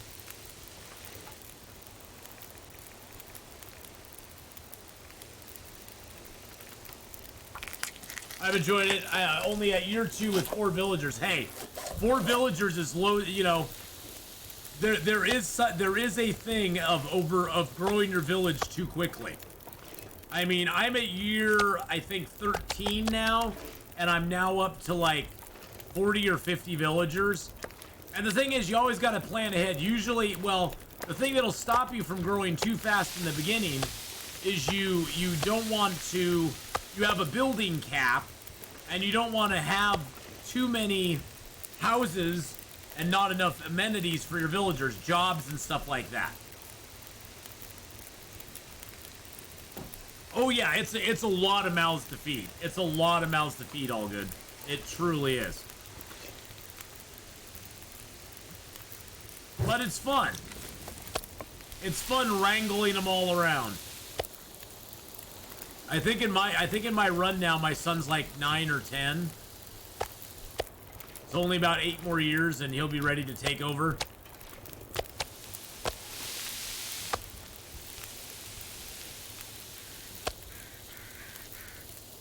Yum, yum. Alright, so. This is all about getting these guts going on. Getting these guts drying. I got guts drying down at the farmhouse as well.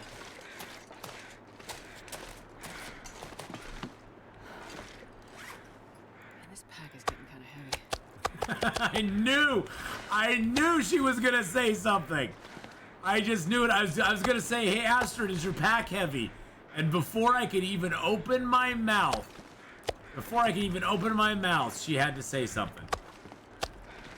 That is hilarious.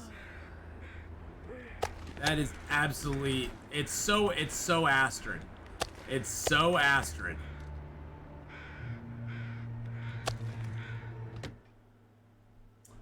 It's just so her. All right.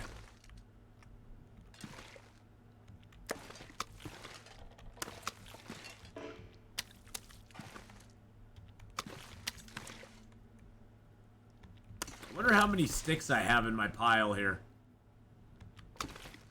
Good lord, that is a pile of sticks. We just added 6 more to it. I think that pile of sticks is that has to be at least, I'm guessing 100 and I guess 140, 160 maybe. That'd just be a guess. Maybe we'll pick them up one time and check it out. 138. Yeah, it's gotta be up there. It's gotta be up there. It has to be a few at least. Okay, we're gonna throw that in there. Let's see if we have any other useless stuff. Yeah, that book I already read. That got us mending 4, which was awesome.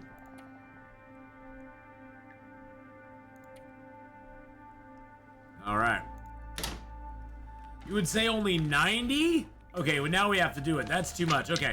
I say it's 140. I say it's 100 and I'm gonna say 165. It may I think that's low. I think that's low. I've been dropping sticks here for most of the game. I wonder if I can drop any of this gear. 119. Anybody else got an idea? Anybody else? 110. You're going 110. Okay, 110. Well, let's see where we're at right now. We're already at 97. So, Blood Rain, we just blew by your estimate. I said 168.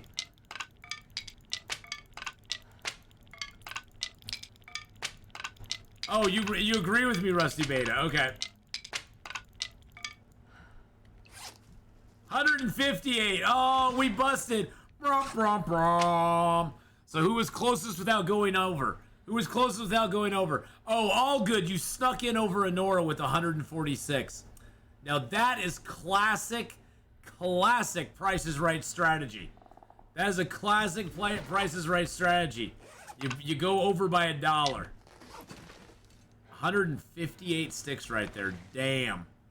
That is a lot of sticks. You know how many hours of fire that is? You know how many hours of fire that is? That is a lot. That is a lot of fire. Yeah, it is a dirty move. I always saw people do that on Price is Right. I'm like, dude, that's a dirty move. I always thought on Price is Right they should at least say you have to do at least $10 increments. You know, like if somebody does what, you know, if somebody says I think it's $950, somebody can't go $951. They have to at least go $960. You know, there has to be at least a minimum buffer so that everybody had a chance, you know. Because the person who bids first is always at a disadvantage because somebody can go, well, I think it's more than what they bid, but I don't want to go any more. I'm just going to go $1 more. I always thought that was a cheap way to do it. I always thought that was... Yep, my fridge just made another whining noise. It went... Hey, Jendo, it's going pretty good, man. It's going pretty good. Check out the torch. Check out the torch. I like it. The Jendo torch. And some Jendo love. I love the Jendo love. Oh, I love that one. What is that called again? Is it Tartan? Tartan? It's Tartan or something like that, right? I'm not gonna call it plaid because that's not plaid. It's not plaid. It's not plaid. Tartan. Tartan. See, I was close. I was close. I'm with you, brother. I'm with you. See, I'm not gonna call it plaid like some bumpkin.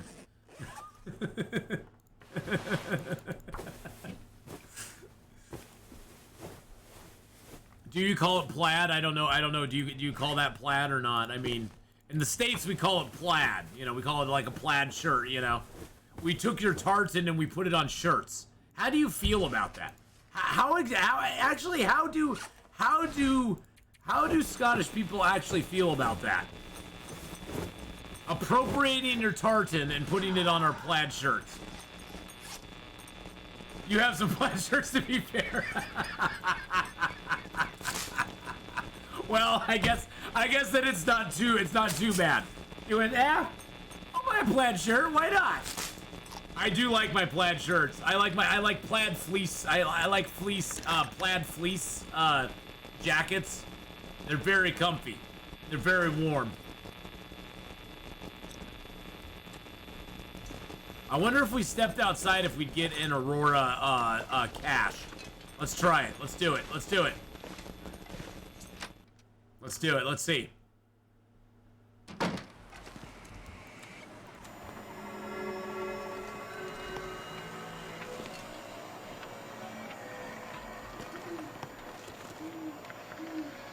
I think I already got the one up there, so it's not going to give me that one. Is there none in town?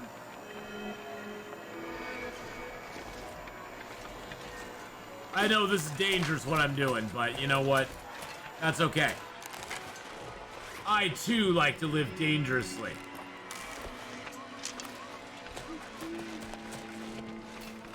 Tartan is an old traditional thing here, like you'd wear at weddings maybe. So it's not a huge deal daily. Oh, okay.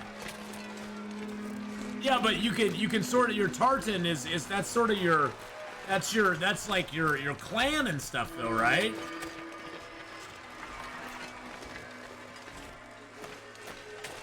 That sort of has some clan symbolization there as well.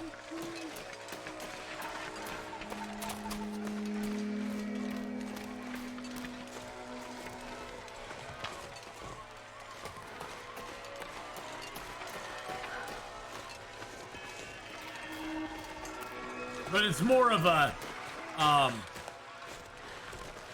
did you drop the sticks back off? Yes, I did. Yes, all the sticks are gone. I just collect them.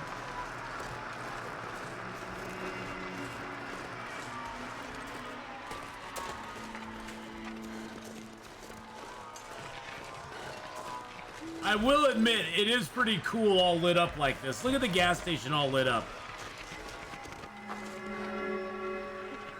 That is a cool screenshot right there. I'm gonna take another one just for posterity. That is a cool screenshot right there.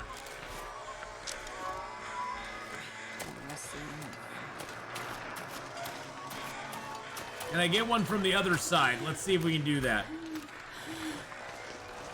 We're taking some Hadrian moments here, boys and girls. It's a little too far away, honestly. I like it a little closer up.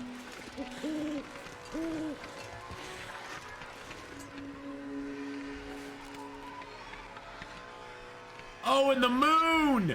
Oh my god, we got the moon in it too. Oh, that is cool. Oh, we got the moon in it as well. Dang. Okay, that was well worth it. That was well worth it there. That was very, very nice. Oh, we got a thingy here. A new memory buffer.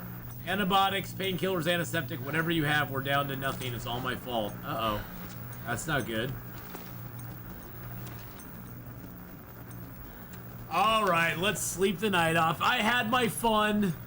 I was mainly wanting to see if there was any more signals down here that I could pick up, but I didn't hear any, so. But we got some nice pictures.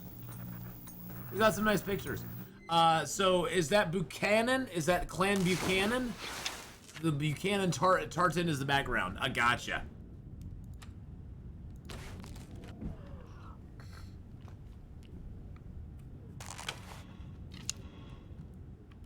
Alrighty.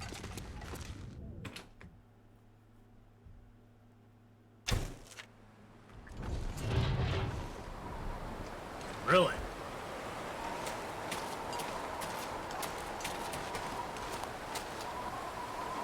The old 70s, 87 Chevy motorhome is for the rear brakes. I'm scared. What?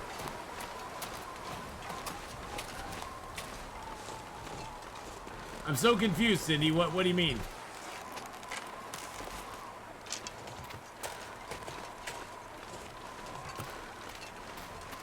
Oh, it's in to get the rear brake. Oh, it's in to get the rear brakes done. Oh, I gotcha.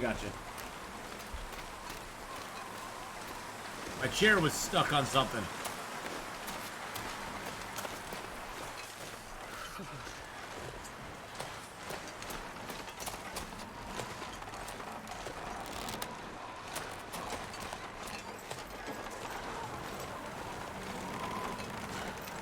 Gonna be costly, but better safe than dead. Well, yeah. You don't want brakes going bad on you. I generally have always done my own brakes, but now with my new car, I probably can't do that anymore.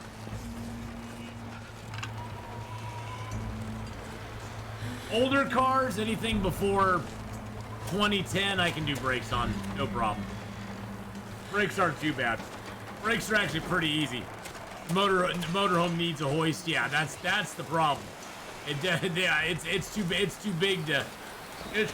to pop a jack underneath and just put it up there. Have a good look, Jendo. Gonna get some dinner. Nice. Much love to you, my friend. Much love to you, buddy. Okay, so do we have any guts that are cured? Because I need to repair some clothing before we get out of here. But I think, you know, I might just leave these. I think we have guts down in the valley that are cured already. I can go up to 40 kilos right now. I don't have the technical backpack. Take all of our shafts. Take our arrowheads. Take our feathers. Where are we at? 40, 30. Okay, so take our fuses. Take those. Take that. Okay, we're at 37. We can take our birch. We can take a maple. How much cloth do I have? I have 8 cloth. Okay, so I need to probably take a few more cloth. So we're at 38 right now. Where are we sitting on water? Water, we're good. Food, we're decent. I could probably take a couple more cattails. Nah, you know, I'm not going to do that. How are we on fuel?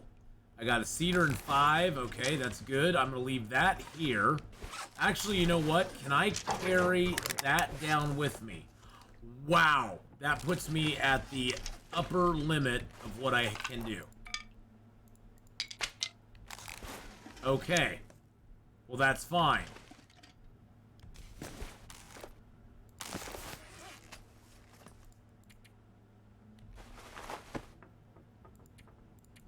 I'm going to repair that one time.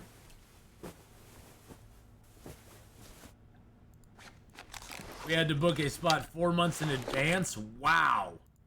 Just to get it repaired.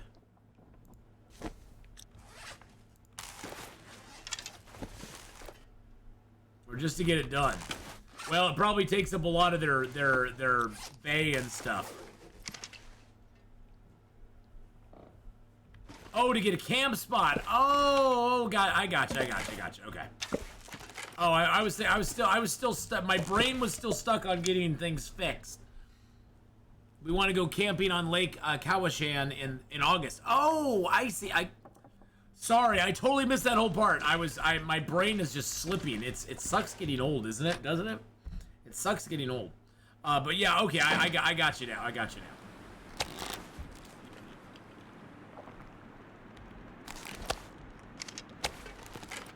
All right, we got a good supply of food here. Now we can go. And chat, no, you never have to be worried. Never have to worry about being chatty. I'm a chatty Cathy too. I stream for 9 hours a day. 9, 10, 11, 12 hours a day. I have to chat all the time. So if anybody's a chatty Cathy, it's me. Oh, look at all them feathers. Yeah, baby, give me them feathers. Ath, did you get a weather warning for a heat wave this weekend? Yes, we did. Yep, this weekend it's supposed to be... I already got my AC in, which is good. Today it's supposed to get up to 75. Tomorrow it's supposed to get up to 85, then 89, 88, 88, 86, 84, 84, 80. It's supposed to be in the 80s all this next week. Which honestly, it's all like high 80s.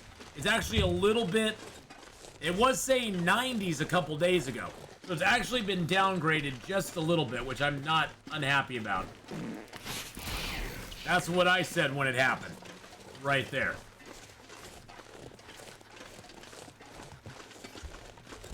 But, yeah, so got that. Thank God it's not going to be as bad as they were thinking, though.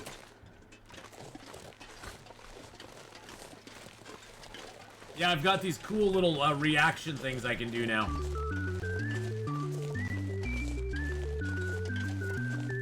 That's for Streamloots. It's a Streamloots thing. They have reactions we can put in. Close the blinds and put on your birthday suit. Well, how do you know if I have anything other than this on right now? I can leave my hat on and my shirt. I have to have my shirt on.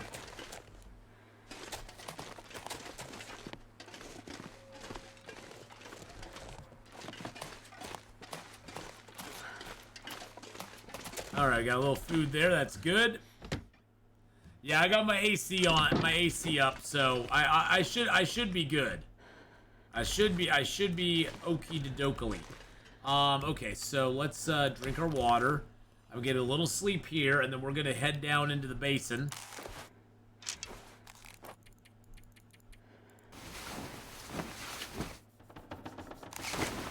And I live in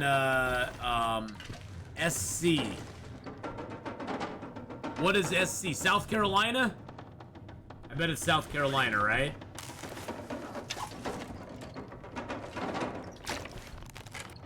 I'm guessing South Carolina. I may be completely off, but that's my guess.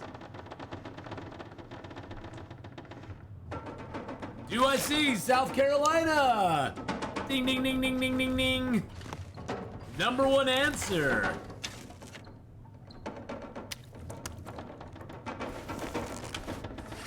All right. I'm gonna take those with me just because it's a storm out here right now. Yeah, I just got a little window AC, but it's like right on the other side over there, which is nice. I still have pants on right now, which I'm probably gonna swap out to shorts here soon, because it is starting to get warm in here. It's already 70. See, it's 78 degrees in here already. Yes, I'm analog. I do not like digital stuff that much. Guess what? Analog barely ever breaks down. So it's like 78 degrees in here right now, so it's already getting warm. I only have the AC on low though, so I need to turn it up a little bit.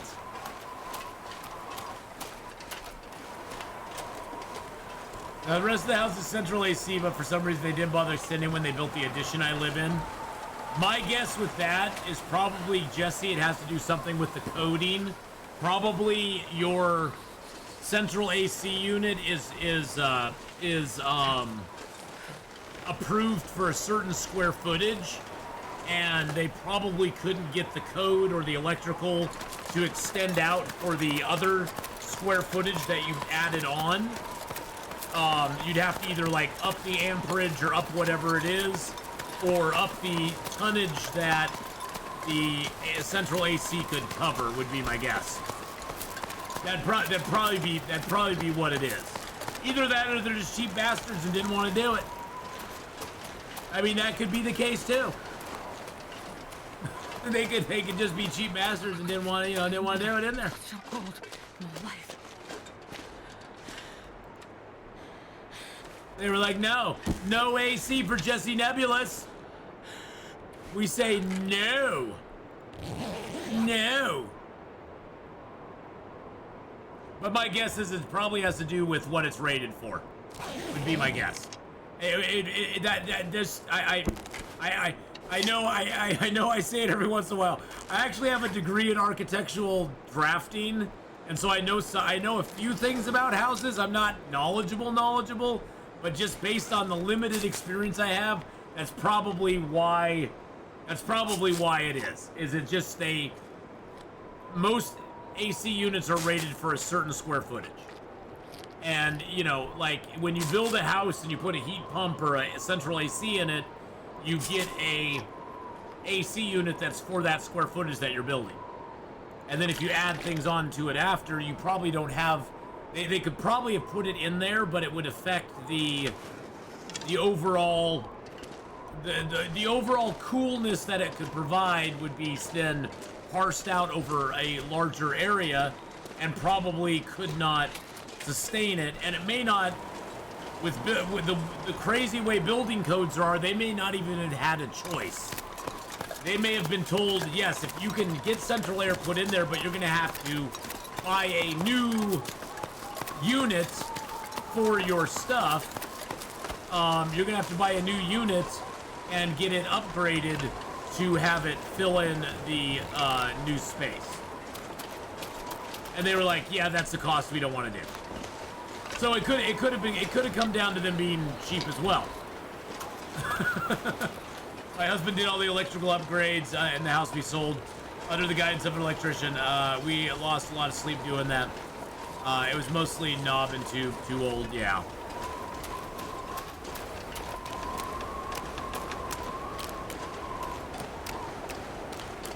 There's a lot of stuff that goes into houses. A lot of stuff that goes into them. You know, I don't know if I ever checked up here for stuff. We even found charred insulation. Wow. Oh yeah. Old houses are fire traps. I mean, any electricity, any electrical stuff in a house, if it gets old enough, it has a chance of getting, the stuff around it is a lot better now, but it always has a chance of... Oh, I don't think I ever went up here. There's rose hips on the bushes. There's always a chance the insulation on the wiring can fade away, and then it can cause fires and stuff. It can or if rodents get in, they love to chew on that wire stuff, and they can cause that too. There's all sorts of stuff that can happen with electrical systems. Yeah, you could have had a bad fire. Could have lost the whole house. Now, usually there's some birch and maple up here. There's a maple there. And usually there's some wood and food as well. I'm not sure I'm carrying much more. Yep, there's a piece of food. Oops. Piece of food. A little bit of wood. A nice little maple sapling. Thank you for the maple sapling there.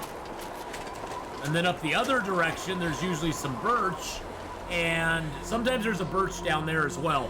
But usually there's a maple, maybe a birch, and then usually there's 1 to 3 birch up here. Sometimes you don't get it, but usually, I'm just saying, on average, there'll be birch somewhere up on this hill. There we go. Boom diggity.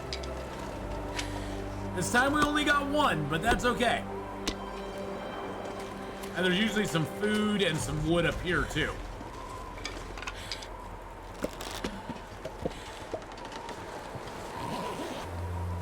Using the emergency charger for your EV as a fire hazard as well, as it will pump voltage through the small house wires and it'll heat up at one point and one point burst into flame. Holy crap. Really? The circuits can't take the power? More power! We can't take any more power, Captain.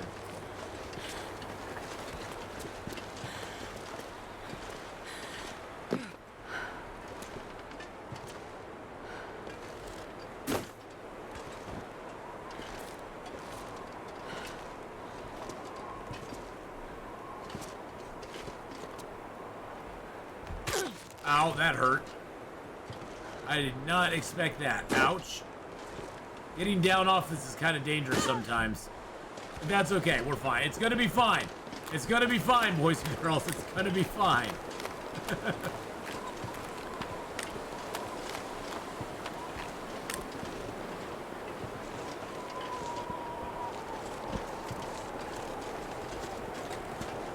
I don't like little space heaters that are electric. See, I have a great space heater, Cindy. It's like a strip, and it works really well, and it doesn't really take a lot of power from what I've seen. I don't know, maybe I'm just way off on it, but it seems to work really good. So, secret tree, hoo ha ha, secret tree, secret tree, secret tree. See, it's a secret tree because if you come out here, there is no tree. There is no tree. You have to go in through its secret entrance. See, you got to go in through the secret entrance to see secret tree. Secret tree.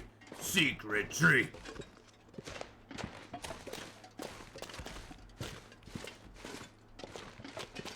Oh, look at all the guts we have here. Oh, Stickman! You guarded it all for us, bro. Dude, thank you so much. Oh, you're doing such a good job, Stickman. Thank you so much, buddy. The little ceramic ones, yeah, those ones are dangerous. Those ones are very dangerous.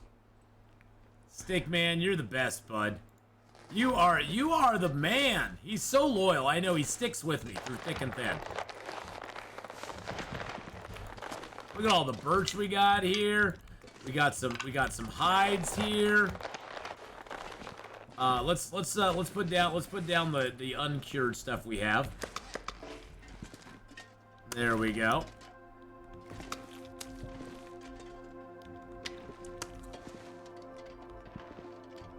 Bioethanol space heater dumps heat in the living room when radiators aren't enough.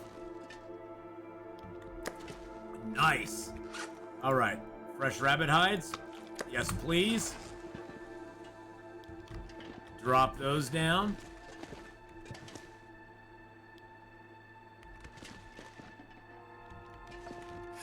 And a little fresh birch, a little fresh maple. Get those curing up. All right, Stickman, I'm going to take your distress pistol because we need that. But, sir, I'm going to leave you something special. I'm going to leave you a piece of metal. Why, thank you, Atheenon. I love my piece of metal. It's so awesome. You're welcome, bud. It's all for you, buddy. And you know what? You could use a little more hair up here too. Oh, look at that. Oh, let's trim you up here. Trim you up. We're gonna give you a little trim. There you go. There you go.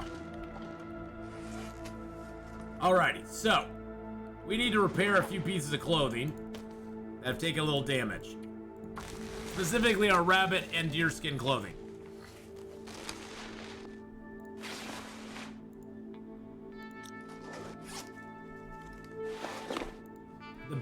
You notice the bear coat?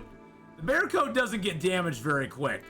The bear coat is a pretty damn sturdy coat. Even though we were attacked by a wolf, an Aurora wolf, at night. Well, I guess Aurora wolf would have to be at night. But we were attacked by an Aurora wolf and it only went down to 96%. That's pretty dang good.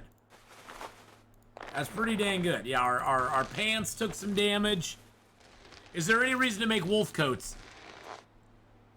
The only reason I could say to make a wolf coat, Aldreas, is that wolf pelts are very plentiful. You'll never, ever, ever run out of wolf pelts to repair your wolf coat with. Other than that, I would argue strongly against making them. Just the time involved it's an enormous time sink. And I would rather be out hunting moose and bear if I had a choice.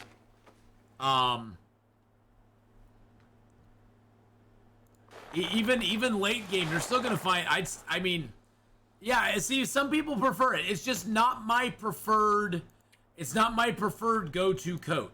I just look at the time it takes to make it and what I could be doing in that time, otherwise. And usually, I mean, I'm pretty good at looting. Usually I'll have a Mackinac jacket and a ski jacket or a couple Mackinac jackets, and I'm like, I'm good. Until I can get a bear coat or a moose coat, I'm good. Because the Mackinac jacket's really decent. I mean, the wolfskin coat is what? It gives you, yeah, it's a 4/4. And now with the introduction of the aviator jacket, you can get a better coat than a wolfskin coat warmth-wise earlier in the game. If you can find it. The main combos are usually double bearskin or wolf moose. I usually go double bearskin at this point. Especially, and see, here's the other reason now that I skew towards bearskin coats. They only take 1 bearskin now. They used to take 2. Now it only takes 1. So why not? Now for the 2 bears that you used to have to kill to get 1 coat, you can get 2 coats from both of them, and now you have 12 degrees warmth and 5 degrees windproof, and a very sturdy coat. Where the wolfskin coat, it's sturdy. It gives you 12, which is good, but the bearskin gives you 15. I don't know. It's just, for me, it's 32 hours to make a wolfskin coat. It's 39 to make a bearskin coat. I know where I'm going to skew towards. The 32 hours that it takes me to make the wolfskin coat, I'll just go out and hunt some bear and get a whole bunch of food and get a whole bunch of coat material.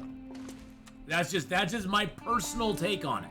Like I said though, other people like the wolfskin coats because yes, wolfskin coats are very manageable as far as repairing them goes. You'll always have wolfskins. If you harvest the wolfskins, you'll have wolfskins scattered all over the map. You won't even have to carry repair material on you. There will just be wolfskins all over the place that you can repair your wolfskin coat with. So that is the upside to the wolfskin coat. And it does give you decent warmth as well. It's a 4 degrees warmth, so you'll get 8 degrees of warmth out of 2 wolfskin coats. And it does have a chance of scaring away bears too. So there are not bears, but other wolves. So there are upsides to the wolfskin coat. I'm not saying it's a net negative or anything. I'm just saying that given the choice, I usually skew away from the wolfskin coat. That's just me.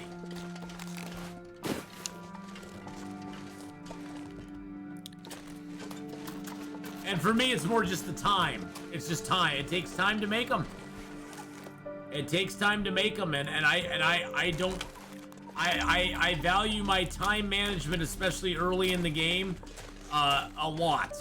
And so usually by the time I would get to a place where I'd want to make a wolfskin coat, I have better options available at that point. Does that make sense? It's not even that I don't want to make it, it's just that by the time I get to the point where I'm not constrained by time as much, I'm able to make a I'm able to make a bearskin coat or something like that instead. So nice moon out tonight. Nice full moon. I once saw Ath harvest a Mackinac. It gave me PTSD. I've done that before. I've been like, I don't need this Mackinac jacket anymore. Bye! Turkey Bacon Club's like, I can't find a Mackinac jacket, you bastard. He's like, leave that in a cache for me. I'll come and get it. I swear to God, I'll come pick it up. I'll pay for the postage to have it shipped to me. You jerk. Hey, I try not to rip up the Canadian toques, okay? If I can help it, I try not to rip those up. I haven't found any wool socks this run. I've got my 2 underwear, got my thin wool sweaters. I've not found any wool socks at all. To be fair, he had 3 on it. Yeah. Yeah, but it's kind of wrong to rip one up, you know. I think I probably just did it more to shock chat than anything else. Be like, oh, I'm ripping up a Mackinac jacket. Bye. I will say it kind of makes me sad. In a way, it makes me a little sad that they put the aviator jacket in Interloper. I mean, I haven't found one yet on my run, so maybe it's like super duper rare, which I hope it is, because that will be like, okay, I get it then. I get it. Make it super rare. Maybe have one in every Interloper run, and you have to search all over to find it. That's cool. I'm good with that. I don't mind having a rare item like that. I didn't mind it when there was a rare hunting knife in Interloper. It was like, okay, give me one hunting knife. Is that gonna change my game so much that it's gonna ruin the experience? No. I didn't mind when the pistol was in Interloper there for a little while. Yeah, and we had like 20 shots in the pistol. It's like, well, I'm not going to be going all ham on everything with the pistol, and it's got its own downside. The pistol weighs a lot. To carry the pistol around with me, I gotta take a weight restriction for something that I'm probably not going to use very often. So, and it gives me a late game goal of going to either Blackrock or Bleak Inlet, and actually using gunpowder materials. I gotta gather gunpowder materials, I mean, for me, that was one of the funnest runs I've had on Interloper in a while. Because I was like, ooh, I got a goal now. I can gather batteries and get scrap lead. I can get gunpowder material and make gunpowder. I can go there and make bullet tips. I want to police my shells really well because I only have a finite amount of ammunition. So it was great. It was like, I was like so excited that I could actually participate in that. It was exciting, and then they took it away. Anything about now. Then they took it away, and it was like, really? I didn't find that to be game breaking. I really truly did not find that to be a game breaking thing. Like I said, you're not getting, when you only have 12 shots in your revolver, and or 20 shots, and you know that's all you're ever gonna get. You don't just go all ham on every animal you see, shooting a revolver at them. First off, the revolver does not generally kill things in one shot. Oh, Bone, thank you so much for the 100 bits. You gotta go? All right. Have a good one. We'll see you later. I mean, it doesn't shoot things in one shot. And so, you know, it doesn't kill them in one shot. It shoots them in one shot. It doesn't kill them in one shot. So it's not very effective against, you know, wolves, bears, you know, that sort of stuff. Moose, it's very ineffective against them. Heck, I once emptied like 30-some shots into a moose and he still didn't go down. Because I was just curious. I had like 150 revolver ammo and I was like, let's try shooting at him a little bit. Didn't do jack squat to him. He was like, what are you shooting at me for, bro? I was like, because you're there? I want to shoot at you? He was like, nah. You can't do that to me. Alright, Mr. Stickman, I want you to guard our stuff here. I think I am gonna take the guts with me. Because I need those. I'm going to take the birch and the maple with me, too, because I kind of need... Nah, the maple I can leave here. I have 2 cured maple on me. So I can leave that here as a backup maple. And I think I can leave hides. Nah, I'm going to take the hides with me, too. So, dude, you know what? You know what, my friend? You are now Harry Potter! You are now in Gryffindor! 100 points for Gryffindor. He's very happy. He's very happy he got put in Gryffindor. Gryffindor. He's very happy he got put in Gryffindor. It was his lifelong dream. But Bone, have a great one. We'll see you later on, my friend. Gryffindor. Hey, I'm a Gryffindor. I even have my official Gryffindor hat. Look at that. I even got my Gryffindor hat at Disney at Universal. Disney wishes it had Harry Potter.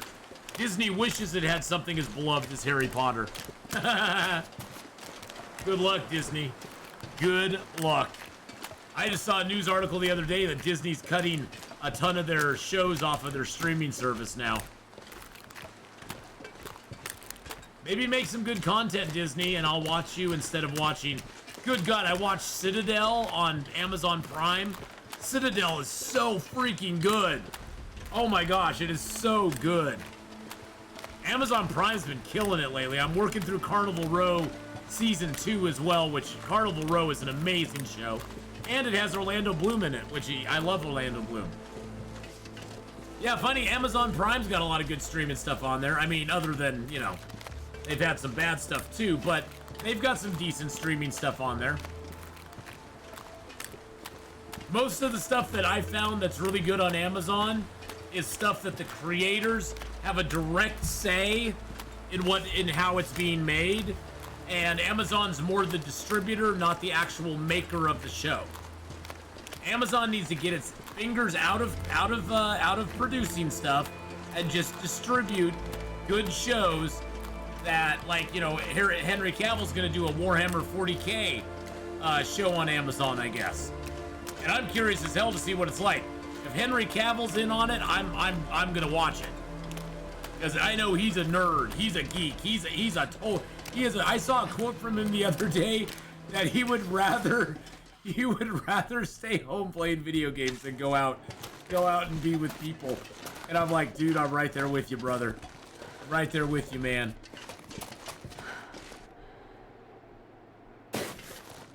Oh, Ultra Geek Henry, yeah, Mr. Cavill is a god. He is the epitome of awesomeness in my mind. He's just such a he loves Cold. and by that I say the thing I love about him the most is he loves the lore. He loves the stuff for what it is. He loves the lore of it. He loves the storytelling of it. And he wants to remain faithful to that storytelling. He wants to remain faithful to that lore of the products that he loves. And that's what it's all, that's all us nerds ask, is just, you know, be faithful to it. Give us what we want.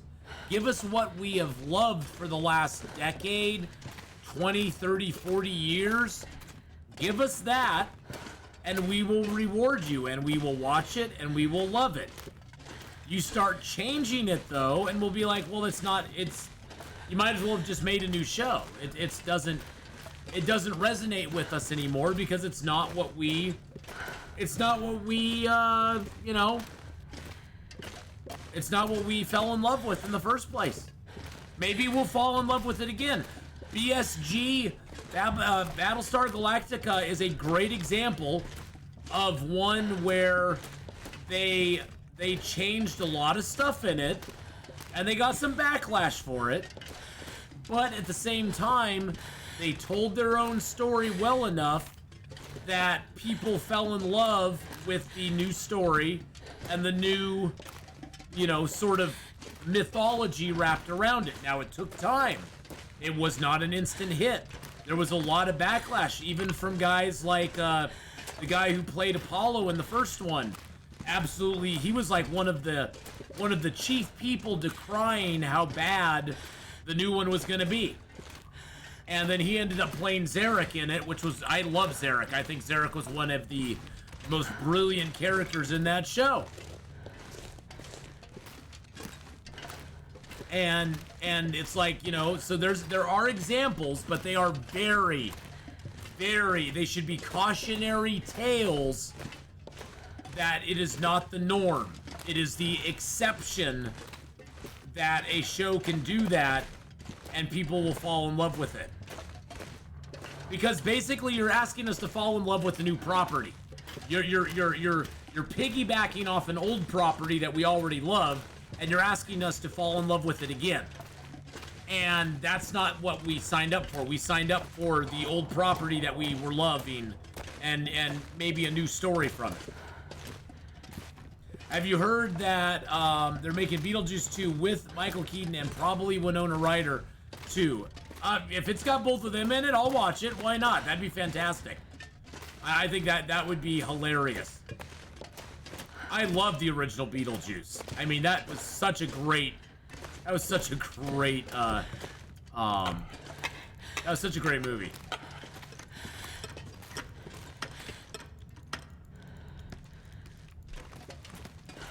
Okay, there's all my wires and stuff. Wow, we got plenty of wires now, don't we? We got 7 wires, 11 fuses. We've got 12 pieces of metal. Michael Keaton's just a good actor. I mean, I've liked Michael Keaton in tons of stuff. What was that one where he was turned into a snowman? I love that one. I love that one with him in it. I forget what it's called, though. What was that one called? My kids love that movie. Jack Frost, yeah. My kids love that movie. And I liked it too, so, you know.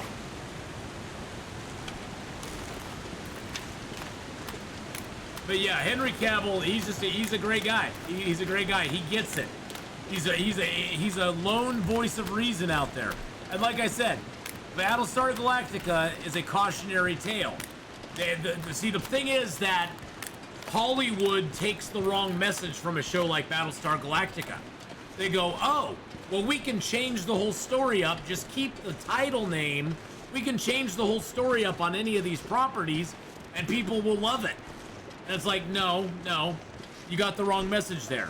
It can be done, but the exception does not make the rule.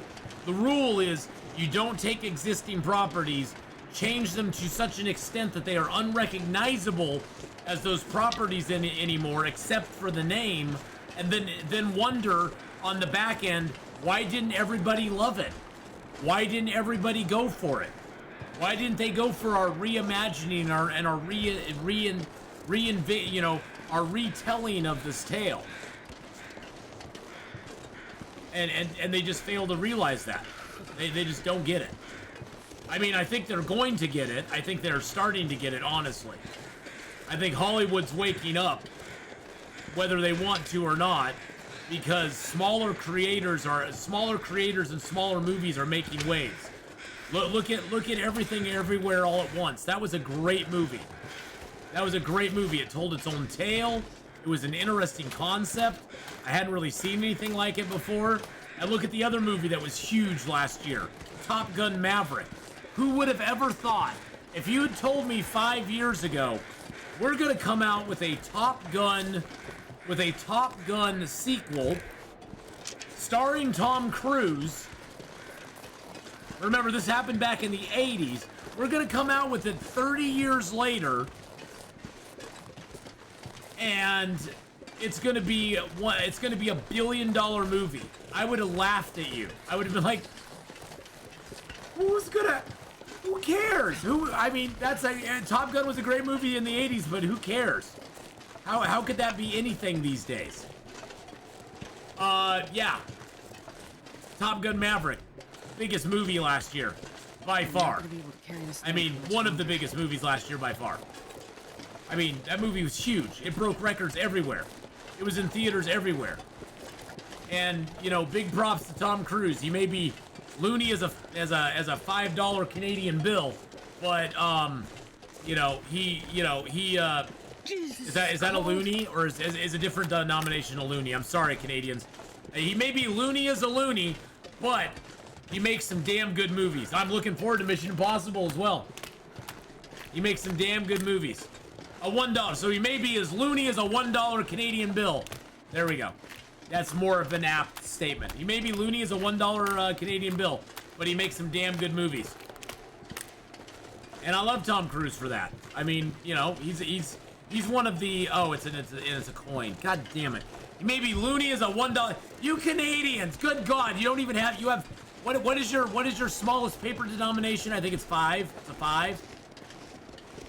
Well, what do you do if you get like $4 and change? You just carry around all these dollar coins? I mean, what do you do at strip clubs? Do you fling dollar coins at the strippers?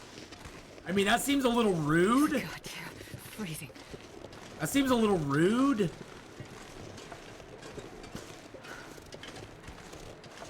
I don't know. Those poor ladies, they're working hard for the money. They don't need to have coins flicked at them. Wow.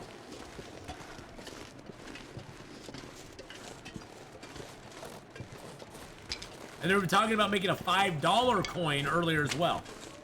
Wow. $5 coin, huh? That sounds crazy. I mean, but then again, I'm talking about where I'm in America. We still have pennies. We still have pennies. Pennies. It costs more than a penny to make a penny. And they're still using them. Why? Why? Ask me. I don't know. I don't know why.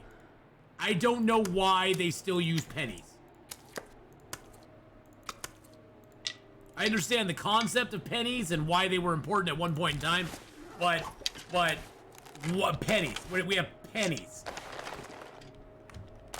Pennies. There's no need for pennies. Everybody knows that $199.99 is $200. And nobody these days falls for the $199.99 anymore.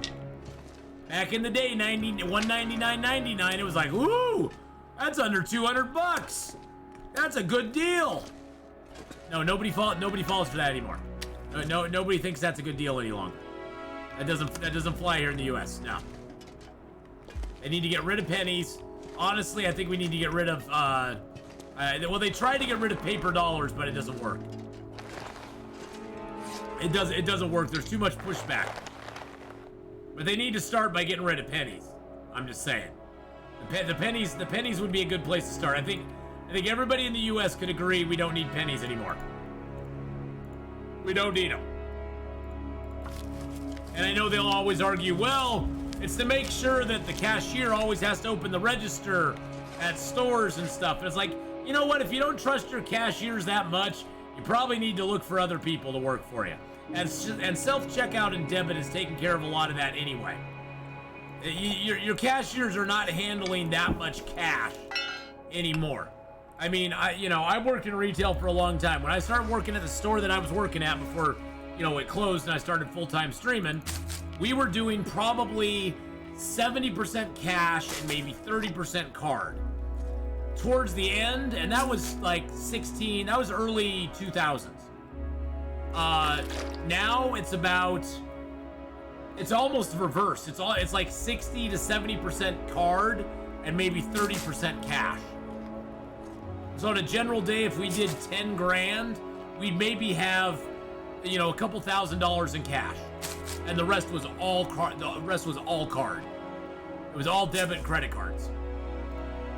I mean, that's the way it's gone. I mean, that's the way it's all going. I mean, now whether that's good or bad, I'm not here to argue, but that's just the way it's going. It's easier for people now to not use cash, to just use cards, just swipe or tap, or they're trying to make it easier for you because they love to track what you spend, and they do track everything. That's not a conspiracy. That is a fact. You are tracked on every single purchase you make with your debit and credit cards. Every single purchase. Don't think you aren't. And it may not be the government doing it, but somebody's tracking you. Somebody's tracking those purchases. Walk with this much gear. That metadata is out there. And you're fooling yourself if you think it ain't. Now, most of us, we just don't care. It's like, well, what do I care if they know I bought a loaf of bread, and generally, yeah, it doesn't matter. You went in and lost it all, Spicy Finn. What? We'll get some back. There you go. Kit Kat, how you doing, buddy? How's it going?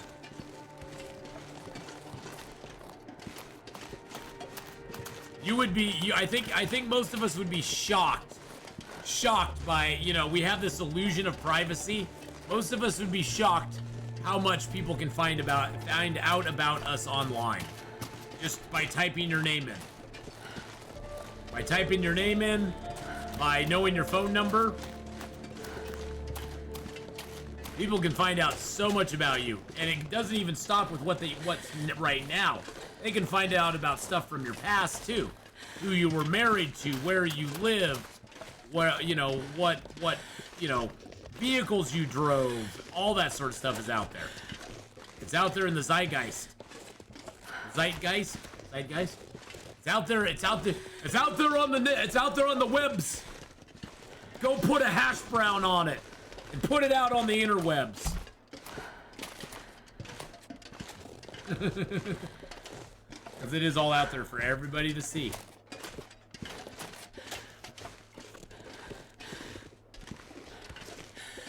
It's a bit too soon, Spicy Finn. You can't lose. You can't lose it all yet, my friend.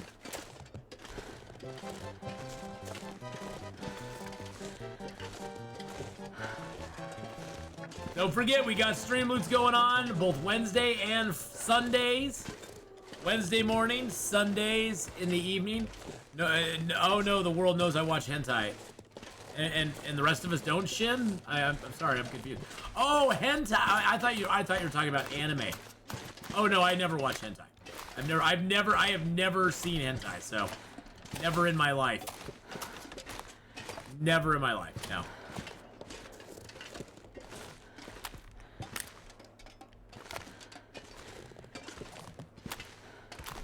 How you doing, Shin the Ninja Penguin? How's it going? No, that's what incognito tabs are for, Shin.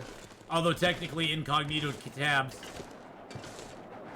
they still know what you're doing. It just doesn't keep the history on the device you're looking at. People have this idea that if they go on an incognito tab, nobody will ever know what's going on. It's like, well, no, it just doesn't keep it in your history. If you're in an incognito tab, it probably can still ping your phone or whatever. I'm happy I'm getting a VR headset tomorrow. Oh, nice! Nice! That'll be cool. That's the wave of the future. Soon we'll all be like in Ready Player One. Be in Ready Player One. It'll be awesome.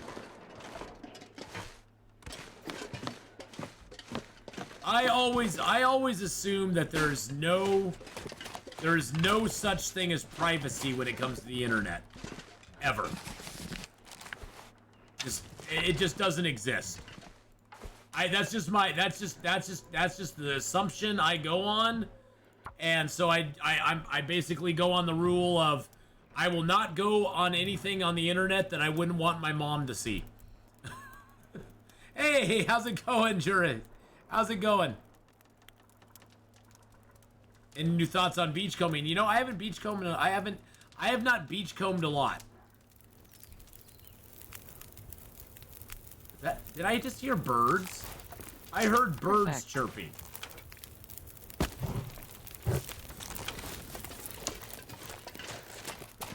Hey, Mr. Bear. How's it going? Hey, buddy. How you doing?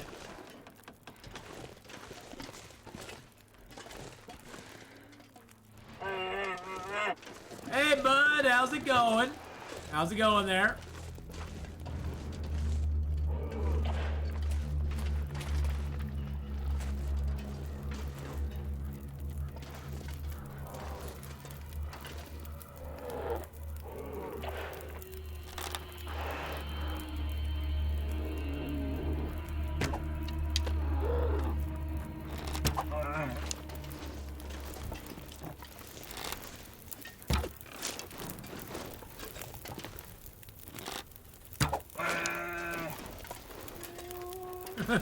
He's like, I'm gonna take your 4 arrows and I'm gonna go die in the middle of a pond. See how you like that, bud? I did miss with that arrow there. Oh, man. The worst part about the bear. Looks like Epic Game Stores is doing their Mystery Game Week starting next week. Ooh. Ooh. Mystery Game Week? What's the mystery game? Okay, so how many bears do I have right now? This guy's gonna suck if he dies in the middle of the water. Bears killed, I got 4.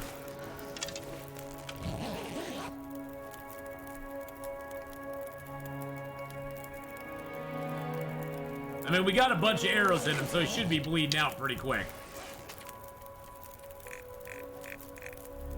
Now I got 5. Okay. Now we have to go find his sorry butt.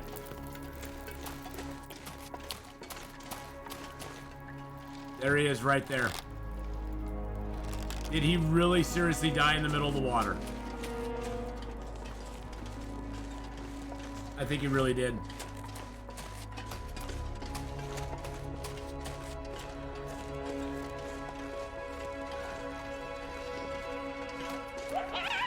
Hey, Spicy Fins gifting a tier 1 sub to Sweb204. Thank you for that tier 1 gifted sub, my friend. That was awesome of you. Thank you so very much. GG's across the board.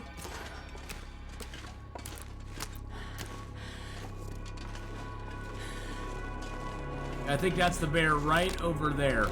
He might have actually died on land. No, I don't think he did. I don't think he did. Well, I'll give out some more points too. Thank you so much, Spicy Finn, for that tier 1 gifted sub. Welcome into the AFPAC, Sweb 204. Welcome on in.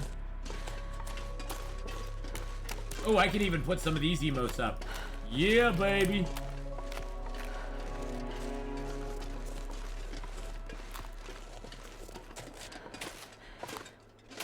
There we go.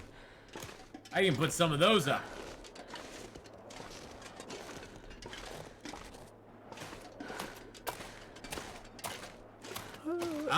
Actually, he died kind of close to the land over there. That might be safe to harvest him on. I mean, it's way out in the middle of effing nowhere, but...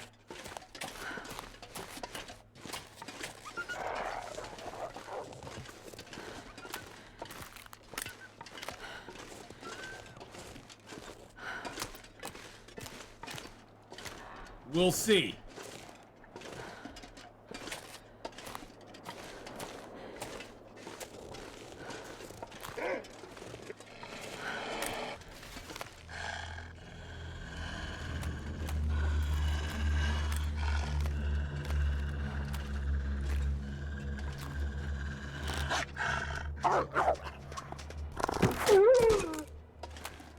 So you wanted to lay down next to your buddy here, I see. Okay, well, guess what? It was safe.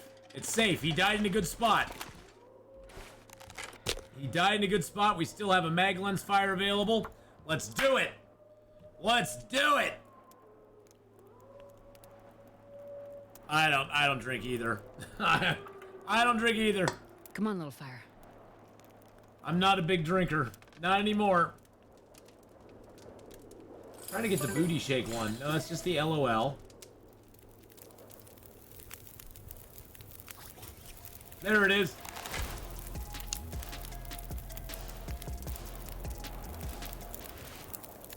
Yeah, that's the one I was looking for.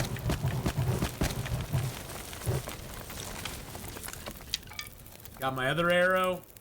Let's harvest this dude. How much meat did he have? 25 kilos. The bears are not as big as they used to be, boys and girls. The bears used to be a lot bigger than they are now. You know what I'm saying? The bears used to be like 30 kilos or so. And now the bears are not as awesome as they used to be.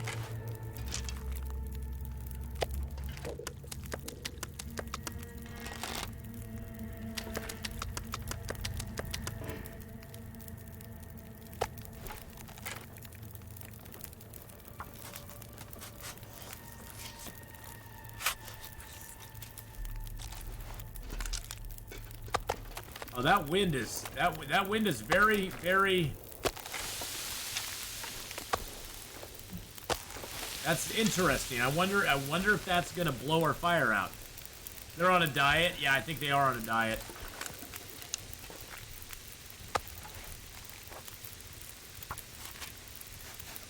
Look at how fast that wind is blowing across too. Dusk, so I can't make out a hide. Still isn't blowing my fire out though, which is odd.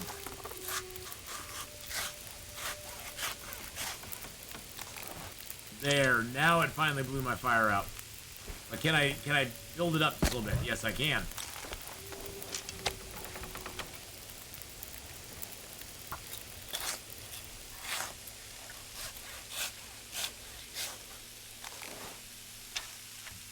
I don't know if it's so strong that I'm gonna add a piece of cedar to it. No, it's too windy. That's gonna blow it right back down again, most likely.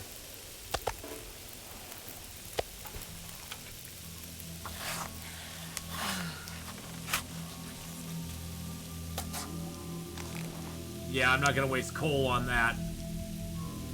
Or cedar on it. Wish I had some sticks.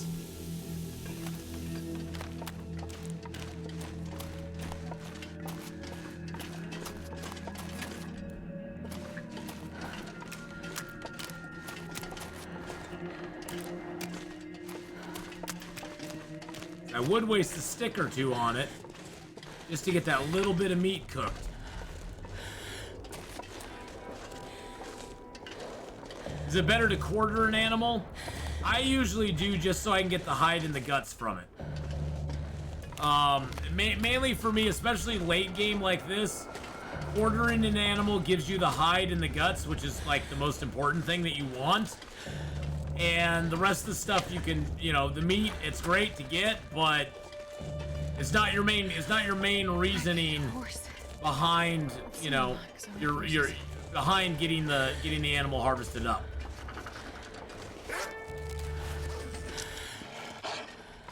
Excuse me?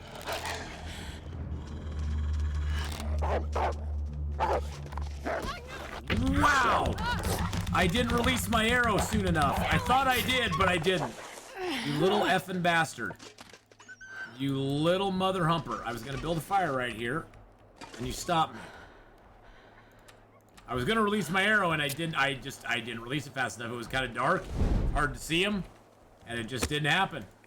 That happens all the time, though. Oh, yeah. That's fun.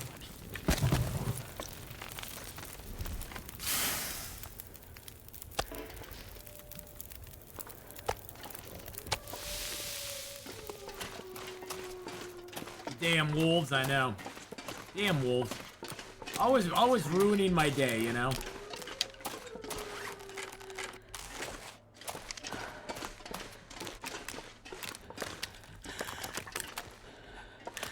Hey, that got cooked. Nice. That gave us some food.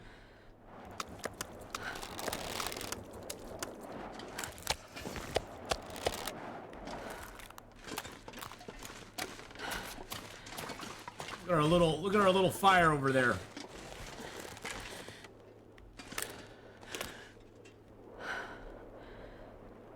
That's a cool little shot right there. That is like truly roughing it out here in the long dark. Having a little fire out in the middle of the Forlorn Muskeg. He's kind of chilling out in the middle of Forlorn Muskeg like, yeah, whatever. We're roughing it now, baby.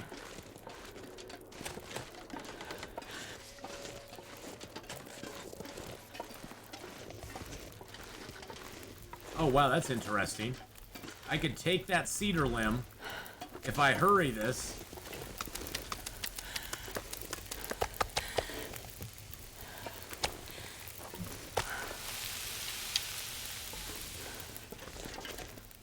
That's a one arrow down cedar limb I could take right here.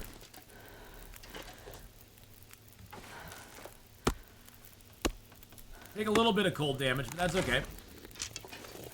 That gives us 3 more pieces of wood, baby. That gave us more wood.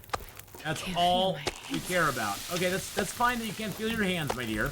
Just take a chill pill. It's good. It's gonna be okay.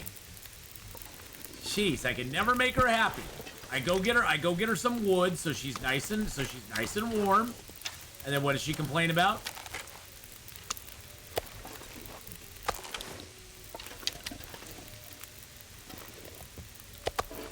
She complains about, you know, other things. I mean, at least it looks like it's developed into a pretty peaceful night. Alright, let's sleep for an hour. Woo! How many times can wind change this direction to blow up fire on low? Oh, 1,000 times. Oh, shoot. Gotta keep a low profile now, baby.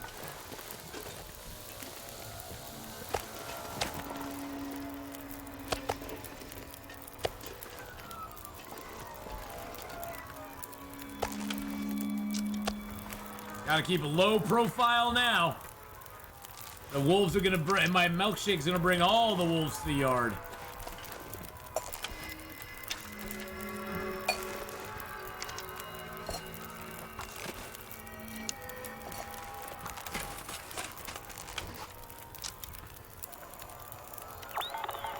Oh, I've not fixed the transmitter in this zone.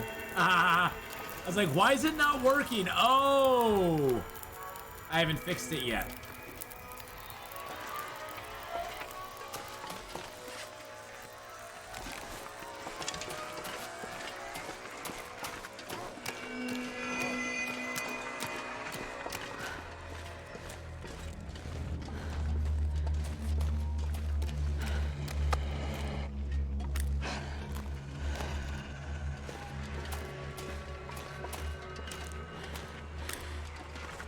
Oh, this guy could hurt a lot.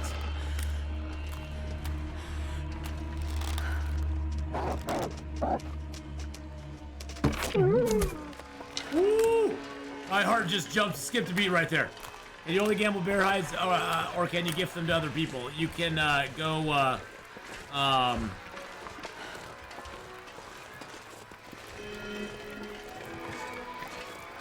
I think it's exclamation give. Yeah, give points, username, and how many you want to give them. So yes, you can give them to other people. Oh man, I picked up the one that has nothing in it. All that time for one that has nothing left in it. Hills of ice and snow. Atheenon creeps with his torch held low. Indeed. The beasts will hunt by scent and sight. Yep. Atheenon sleeps to pass the night. When daylight breaks, Atheenon stalks. Yep. While the chat continues on with their talks. Oh, chat's always talking. A howl rings out to pierce the day. Atheenon hopes his shot won't stray.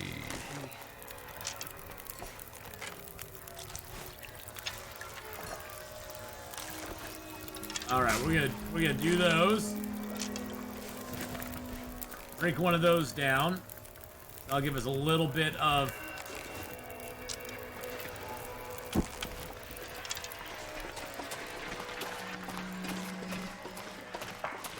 And now you're dead, Mr. Wolf. How'd that work out for you, bud?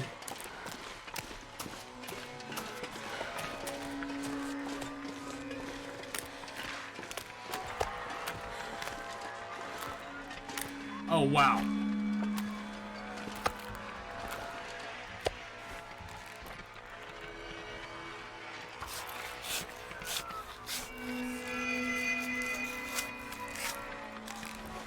That was way too heavy.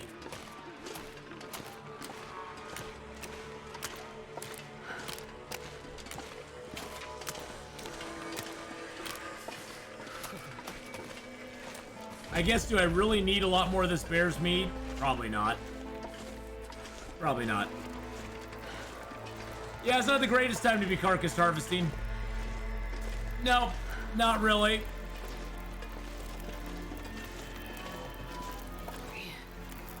I am too tired to think straight.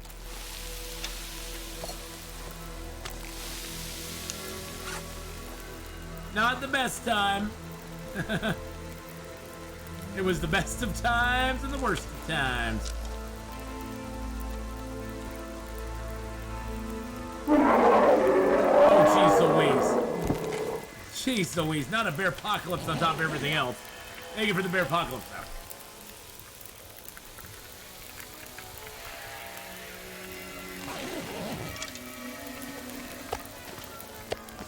I think that should be enough food to get me through.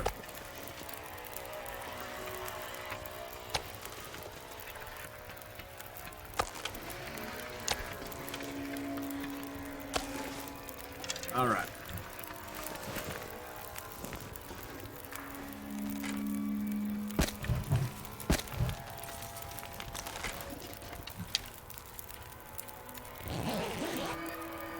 Let's just sleep for a little while.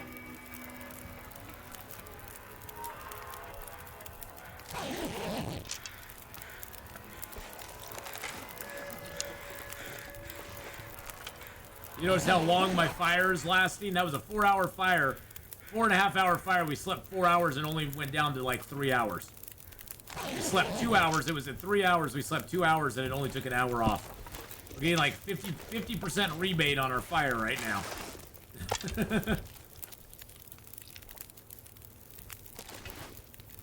Man, I could use a drink. Man, I could use you not complaining about using a drink. Now look here, little lady.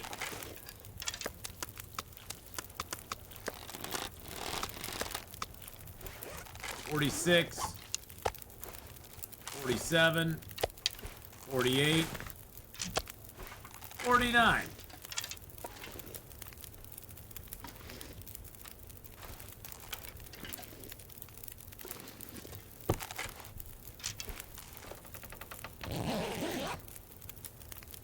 That could be dangerous. I'm sleeping with a lot of smell on me.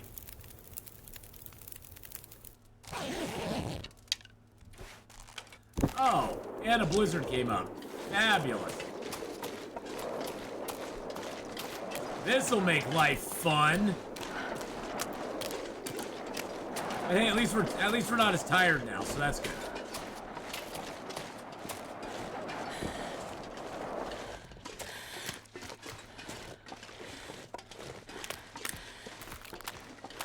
Alright, we made it to Pride Rock. Here's Pride Rock here. We were at Flat Top Rock. This is Pride Rock. I see it kind of juts out like Pride Rock does. I mean, not when you get to this angle, but from far away, it kind of looks like Pride Rock a little bit.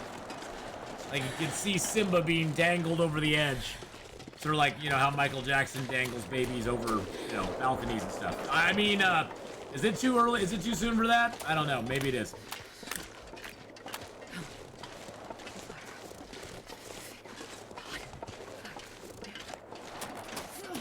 Alright, let's just go across the logs here, and then we're going to be going... We're going to get up to the, we're going for the bunker by the, by the Spence family homestead. That's the one. That's the one. That's what I was trying to mealy get out of my mouth. I did not get that to be said there. The Spence family homestead. Yes, indeed.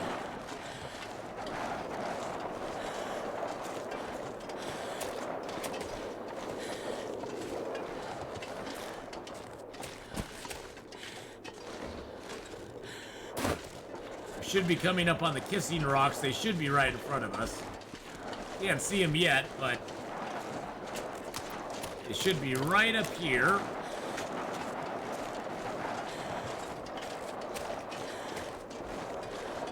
There they are. These rocks are kissing each other. Just a little bit. Not too much, but just a little.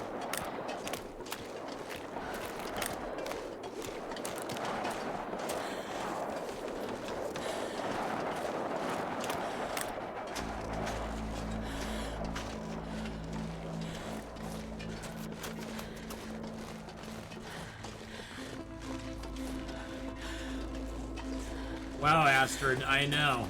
It's been a tough day.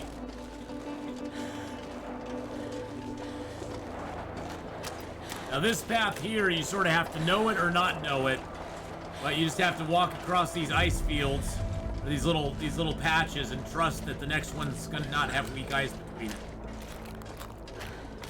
And they don't. It's kind of scary because most of the time places like this have weak ice. This will take us over to the shed, and from there we can follow the path up to the house. Oh, look at his little scarf blowing in the wind. Let's check out what he has to say. I can't wait to get home. I can't wait to get home either.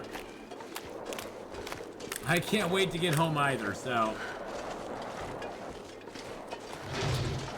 This place always makes a ton of noise. It always freaks me out. Sounds like the whole place is coming down around your ears. And maybe it is.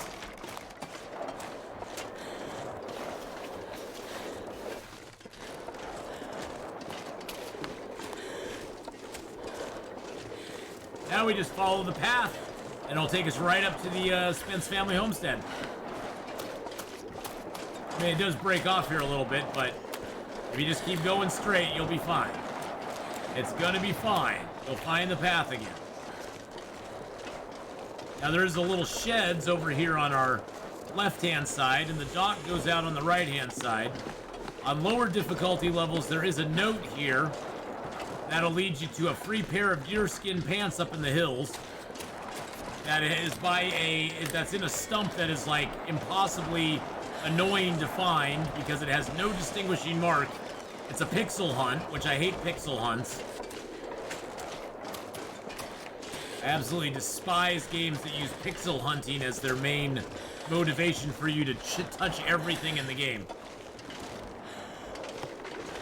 Like, really? It just seems kind of lazy to me.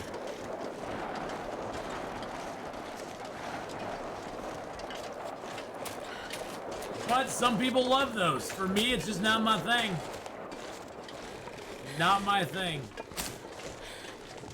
But I'm a very visual person. I like to visually look at something and analyze differences and see if there's like something I can pick out in my visual, in the visuals that is like, ooh, that's probably something I want to check out, or ooh, that looks a little bit different. That looks a little off. I better go look at that more closely. A great example is like, okay, there's a bookcase. Okay. Yes, I want to go look at the bookcase because the bookcase probably has something great in it that needs to be discovered. Well, if I have to go and click on every single book in the bookcase to find the one that is necessary to unlock whatever it is, that to me is just annoying. That to me is just annoying to have to like go pixel by pixel and go, okay, it's not that book, it's not that book, it's not that book, it's not that book. It's like, okay, I just want to be able to look at the bookcase and go, okay, that seems like something I need to investigate, and if I go investigate it, I should be rewarded for it.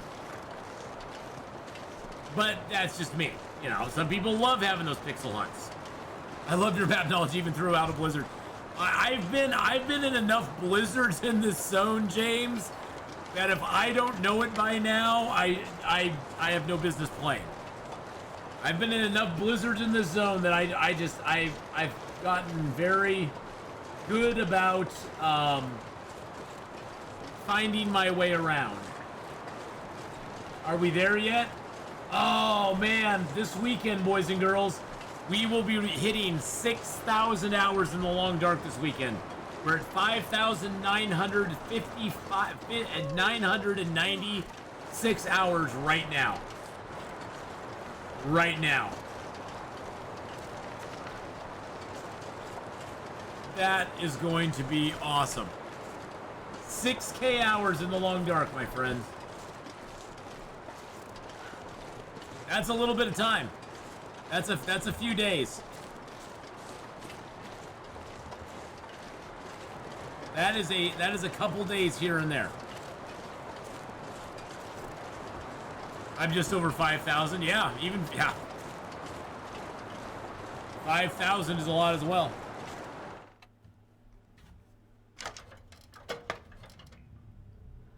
That's 250 days.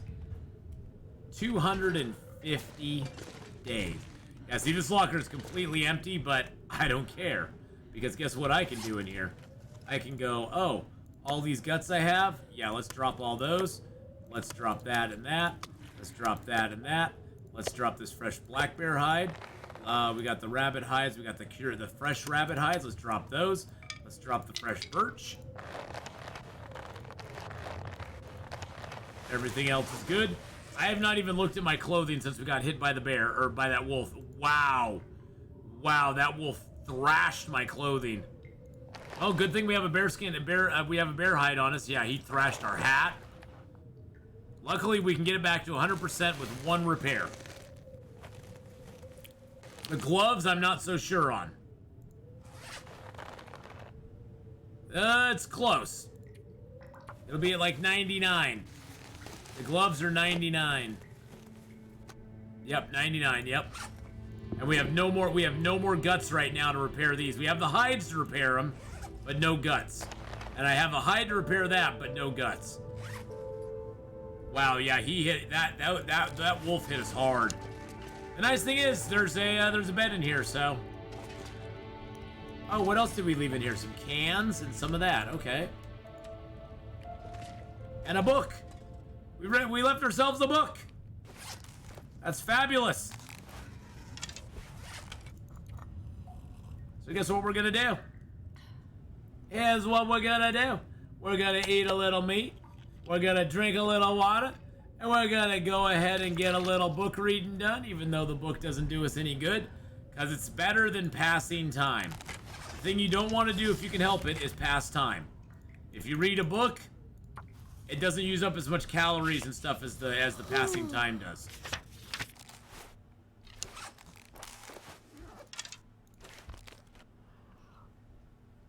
Which is great. And we learned a little bit about practical gunsmithing.